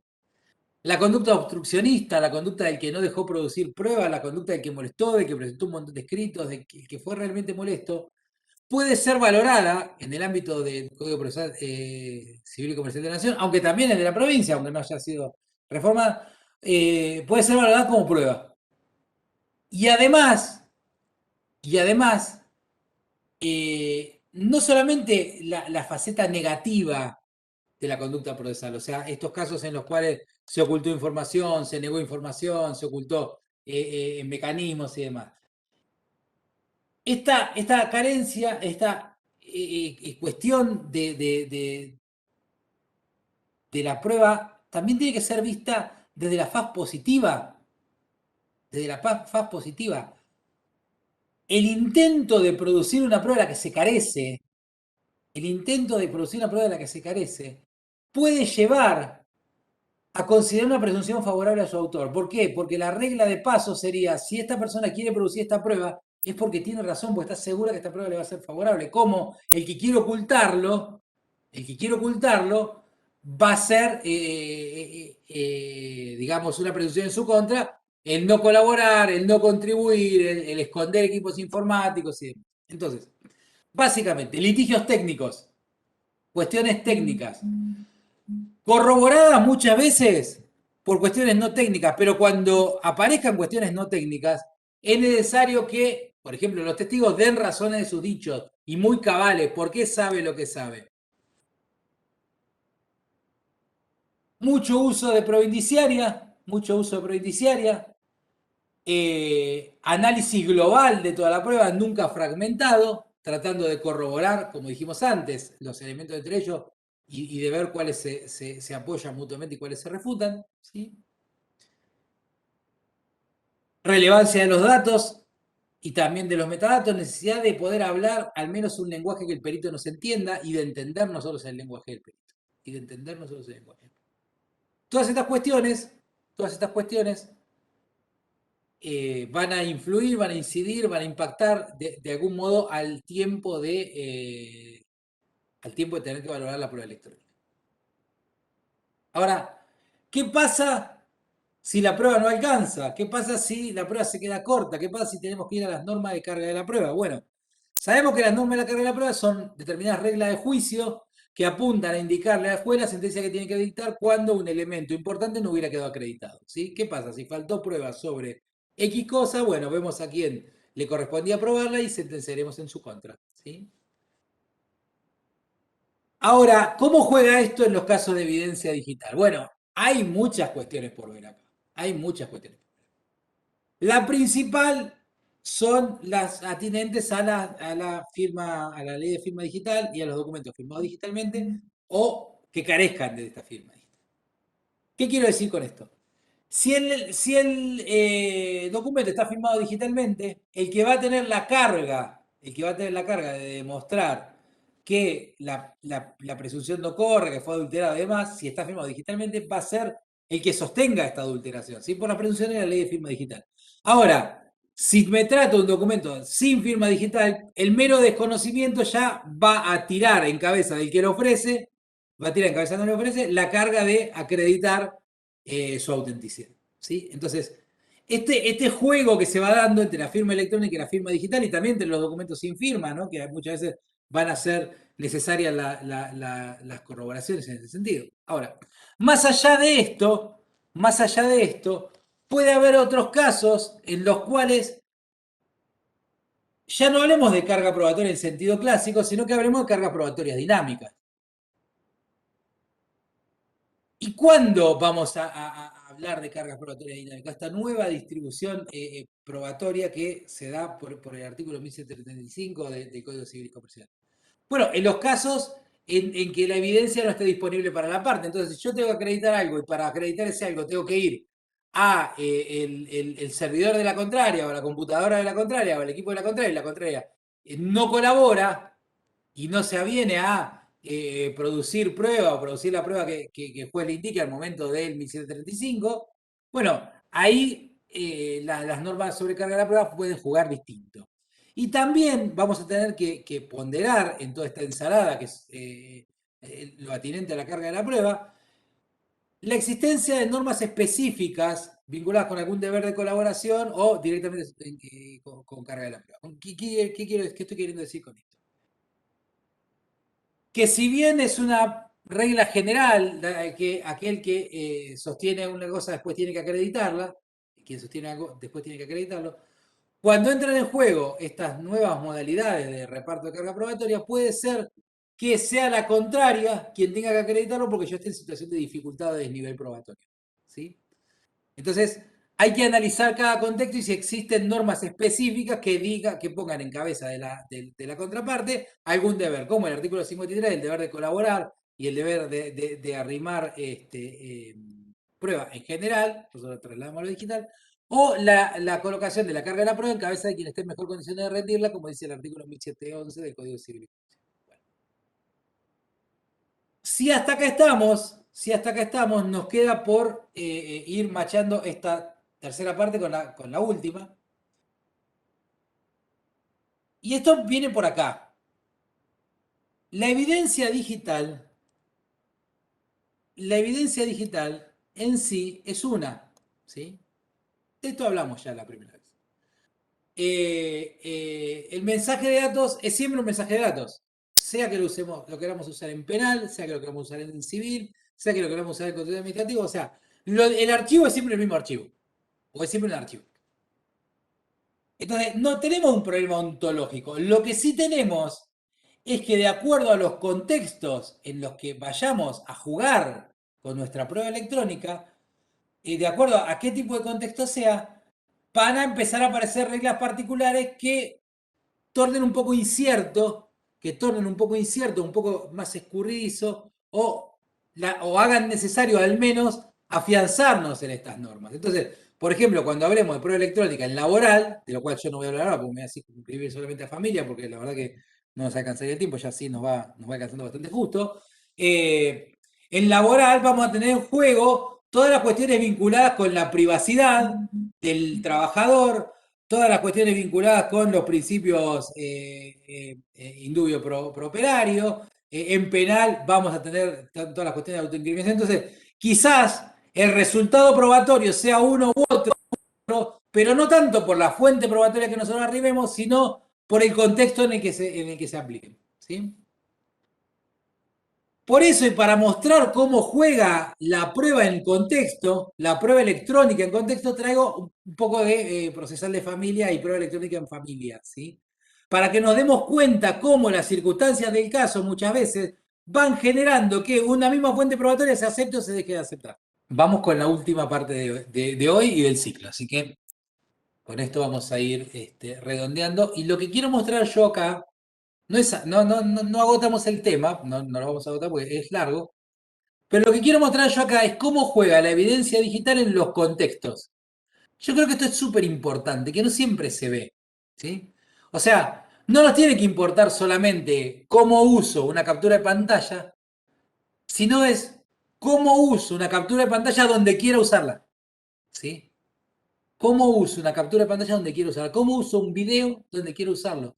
Porque a veces no me va a alcanzar con saber acreditar la autenticidad, que es fidedigno y demás, sino que me va a entrar reglas que son propias de determinadas áreas. Bien. Y vamos para ahí. Esto es lo que yo le decía antes, si bien la prueba electrónica ontológicamente no tiene diferencia, en familia se dan algunas particularidades.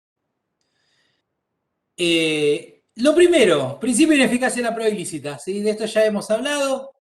La prueba obtenida ilícitamente es ineficaz. Ya dijimos recién que cuando valoramos la prueba teníamos que ver esta cuestión de la licitud de su obtención.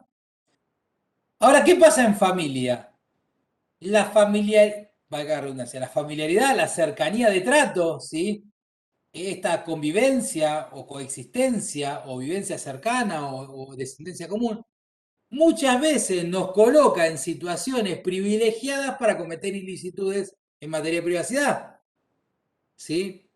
Digo, bueno, voy a hacer esto y bueno, voy a acreditarlo como, bueno, le saco el celular, le saco una captura de pantalla, le saco una foto, me la mando, me la traigo, le instalo. Son personas cercanas, o sea, no es lo mismo hacerlo con una persona que vive lejos de mi domicilio, con los encuentros son fortuitos, que con un familiar. Entonces, con estas cuestiones pueden aparecer ilicitudes, ¿sí? Acá un fallo de la Corte que manda a la Justicia Federal a una mujer por haberle estado hurgando en la red social y en el mail a Hurtadilla, no es la foto real, eso por Dios. Un tema que siempre se da, que siempre se discute, es ¿qué hacemos con los mensajes de WhatsApp? Vino Bieli, creo que Bieli ha estado hablando de esto, debe haber estado hablando de algo entendido, pero quiero llevarlo a los contextos. ¿Cómo lo incorporamos? Captura de pantalla, acta notariales, aporte de la parte de telefonía celular, ¿cómo acreditamos la autenticidad? ¿Sí? Tenemos los principios del artículo 710, libertad, amplitud, flexibilidad de la prueba en materia de familia. ¿Qué hacemos? ¿Qué hacemos? Bueno, yo creo que mostrándole el aparato al secretario y con algunos aportes testimoniales, especialmente en cuanto a titularidad de las líneas, podemos llegar a tener un nivel aceptable de prueba para algunos contextos determinados que sean muy urgentes, por ejemplo, una violencia. Ahora, si esto no fuera así, fuera en otro ámbito, quizás la respuesta fuera otra. Entonces, la contraparte puede defenderse y decir, no, bueno, ese no es mi teléfono y todo, pero va a tener que aportar el teléfono porque está en mejores condiciones de probar. Rige el principio de colaboración. Ahora, ¿vamos en algunos casos a terminar con una pericia informática? Y probablemente sí. Probablemente una parte diga una cosa, otra parte diga otra, vamos a tener que morir en una pericia informática. Ahora, Código Civil, en la jurisprudencia, posterior al Código Civil y Comercial. Acá, Cámara de la Plata, este fallo fue muy famoso en su momento, ¿qué dijo? Se querían aportar unos chats, unos WhatsApp.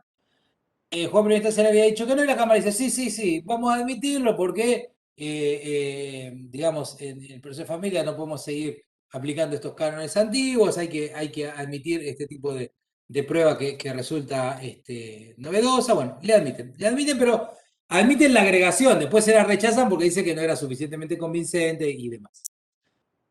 En el mismo sentido, Y de una manera más actual, la cuestión de WhatsApp se tornó muy protagonista del debate entre la interrupción voluntaria del embarazo o no, en este caso que era una mujer era una mujer que estaba separada del hombre cuando se dio esta situación. Bueno, el hombre lo que quería era impedir la interrupción voluntaria del embarazo. Lo que aporta en primera instancia unas conversaciones de WhatsApp. El valor probatorio que atribuye a la charla por WhatsApp es muy escaso. Dice, la imagen que pudo observar el notario interviniente no acredita la veracidad y autenticidad, y entonces le rechazan esta prueba que se refería a la autenticidad de los mensajes. Ahora, ¿qué sucede? ¿Qué sucede en este mismo caso cuando va a cámara? Cuando va a cámara, la cámara sí los valora. Dice textualmente, redujo el extremo de la fuerza probatoria de la documentación consistente en conversación de WhatsApp. Sin embargo, dicha prueba enriquece nuestra convicción y se nos persuade de haber tenido en cuenta, ya que bonifica de acuerdo a lo que se intenta acreditar. Fíjense, primera instancia dijo que el WhatsApp no servía, cámara dijo que sí. Mismo caso, o sea, no es que son dos casos distintos. Cámara dijo que sí. Tercer antecedente, este de Pisala. En una compensación económica se quería acreditar la caducidad del derecho a solicitarla y se trajeron unas conversaciones de WhatsApp como vía acta notarial. ¿Qué le dijimos nosotros? Mire, usted no tiene que traerlo vía acta notarial. Usted de esto en realidad no tuvo ninguna urgencia. Con lo cual esto usted lo podía haber aportado con el documento original para que nosotros entendamos, aparte, cómo se fue dando esa conversación. ¿Y cómo iba a aportar el documento original? Bueno, nada, reconocimiento judicial, el medio que usted considere que tiene que tomar, pero no con un acta notarial. El acta notarial sola no, entendimos ahí que no permitía acreditar el tenor de la conversación por WhatsApp, más que era en familia, era confusa. Lo que se decía es que esta gente se había dicho que se iba a separar y después, bueno, después manifestaba la mujer que quería retomar la relación, entonces decía, bueno, mire, no puede empezar a correr la caducidad si la separación no estuvo de todo claro. Bueno, en definitiva, lo que se define aquí es, mire, usted no puede usar un acta notarial para traer los mensajes de WhatsApp, ¿sí? Los tiene que traer como corresponde, salvo caso de urgencia, pero este no era un caso de urgencia, ni de inminencia del daño, ni mucho menos. Otra cuestión interesante es cuando la evidencia involucra a terceros. Aquí hay un caso de la Cámara Civil y Comercial de San Nicolás, de principio del año pasado, que había pasado, le habían mandado a secuestrar a una persona, su computadora y el disco rígido. Y dentro del disco rígido, bueno, hacer una copia de la memoria y demás. ¿Qué le dice la Cámara? Mire, primero usted pidió esto como prueba, lo pidió como diligencia preliminar, pero esto no es una diligencia preliminar, esto es una prueba anticipada. La prueba anticipada exige que usted traiga los puntos de pericia. ¿Sí? Nosotros no podemos estar adivinando de qué es lo que usted quiere acreditar con esta prueba anticipada. Y además, dice, tenga en cuenta que acá hay correos y actividad económica que vincula a terceros, con lo cual nosotros no lo podemos incorporar tan livianamente en el proceso. Así que esta cuestión terminó de esta manera. ¿Qué nos queda por ver? Archivos multimedia. Archivos multimedia son importantísimos en materia de familia. Son importantísimos. A veces es la diferencia entre poder acreditar o no poder acreditar algo. La verdad jurídica objetiva sí o la verdad jurídica objetiva no. Todos tenemos la posibilidad de filmar. Y si todos tenemos la posibilidad de filmar, ¿por qué desaprovecharlo? ¿Por qué no abrirnos a estas fuentes probatorias? Bueno, igual hay un problema que tiene que ver con la licitud de la obtención de la filmación, si fue subrepticia, si no fue subrepticia, si fue violentando la intimidad y demás. Hay un fallo muy interesante del Tribunal Español, creo que hablé de esto en el primer encuentro, no me acuerdo porque fue hace tiempo ya, pero que en un caso de abuso sexual intrafamiliar, donde el padre había abusado de su hija adolescente en ese momento, se había generado una grabación subrepticia y se la admitió diciendo que el derecho a la intimidad del padre no es oponible frente a los derechos de la adolescente. Otro caso interesante en materia de filmaciones, para que ustedes vean la cuestión de los contextos, ¿no? En algunos casos sí, en otros casos no. Vean cómo se dio en los WhatsApp. Bueno, para algunas cosas sí, para algunas cosas puede ser, pero para otras cosas no. Y siempre en el mismo fuero, ¿no? Filmaciones, hubo una audiencia, las partes se pelearon en la entrada a tribunales, muy mal, el policía levantó un acta, pero una de ellas había filmado. Entonces quiso arrimar el video como prueba y la otra parte decía que no, que no correspondía. El juzgado incluso decía, no, bueno, ya tenemos el acta, pero la elocuencia del video, la cámara lo patentiza ahí casi sobre el final, donde dice que su virtualidad es importante. Puede ser un aporte de peso que lleva a comisión del juez sobre la ocurrencia de los hechos en determinadas condiciones, modo, tiempo y lugar, hecho independientemente de la virtualidad probatoria que se le pueda asignar cuando llegue el momento, digamos, decir, bueno, incorporemos la filmación y después esto lo veremos. Redes sociales. El uso de probatorio de redes sociales en familia también es importante, hay que tener cuidado también aquí con la privacidad, pero por ejemplo se ha admitido captura de pantalla de Facebook, sería imprescindible acreditar la titularidad de las cuentas, es muy útil como lo hablábamos cuando hablábamos de tecnoactivismo para por ejemplo acreditar nivel de vida, para acreditar pudiencia, para acreditar que uno tiene y que uno deja de tener. Ahora, hay que ver un poco cómo traemos esta información al proceso, digamos, más allá de los principios del artículo 710, de flexibilidad, amplitud y demás, cómo la hacemos llegar con un acta notarial y nos pasa el problema que vimos recién de la improcedencia de los actos notariales, con una pericia, pero a veces son juicios de familia, o sea, hay que mirar todo los contextos y el contexto en el que se dé la situación probatoria que tengamos que estar afrontando.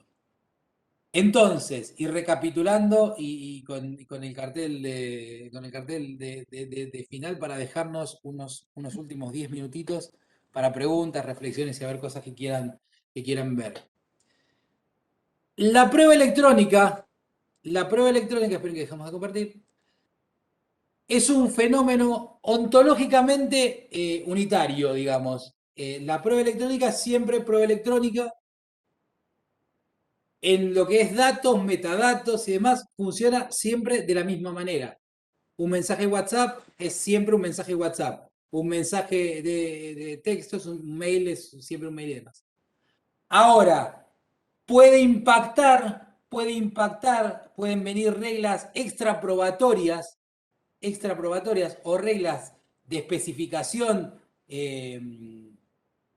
aplicables al caso que se trate. Insisto, esto va a operar en cada fuero de manera distinta, quizá donde menos las encontremos en civil y comercial, porque es el fuero común, pero cuando empezamos a ver fuero de familia, fuero laboral, fuero contencioso administrativo también y demás, vemos que además de la normativa o del funcionamiento clásico de la evidencia digital, tenemos que tener en cuenta también estos extras que nos llegan desde afuera y que pueden terminar torciendo un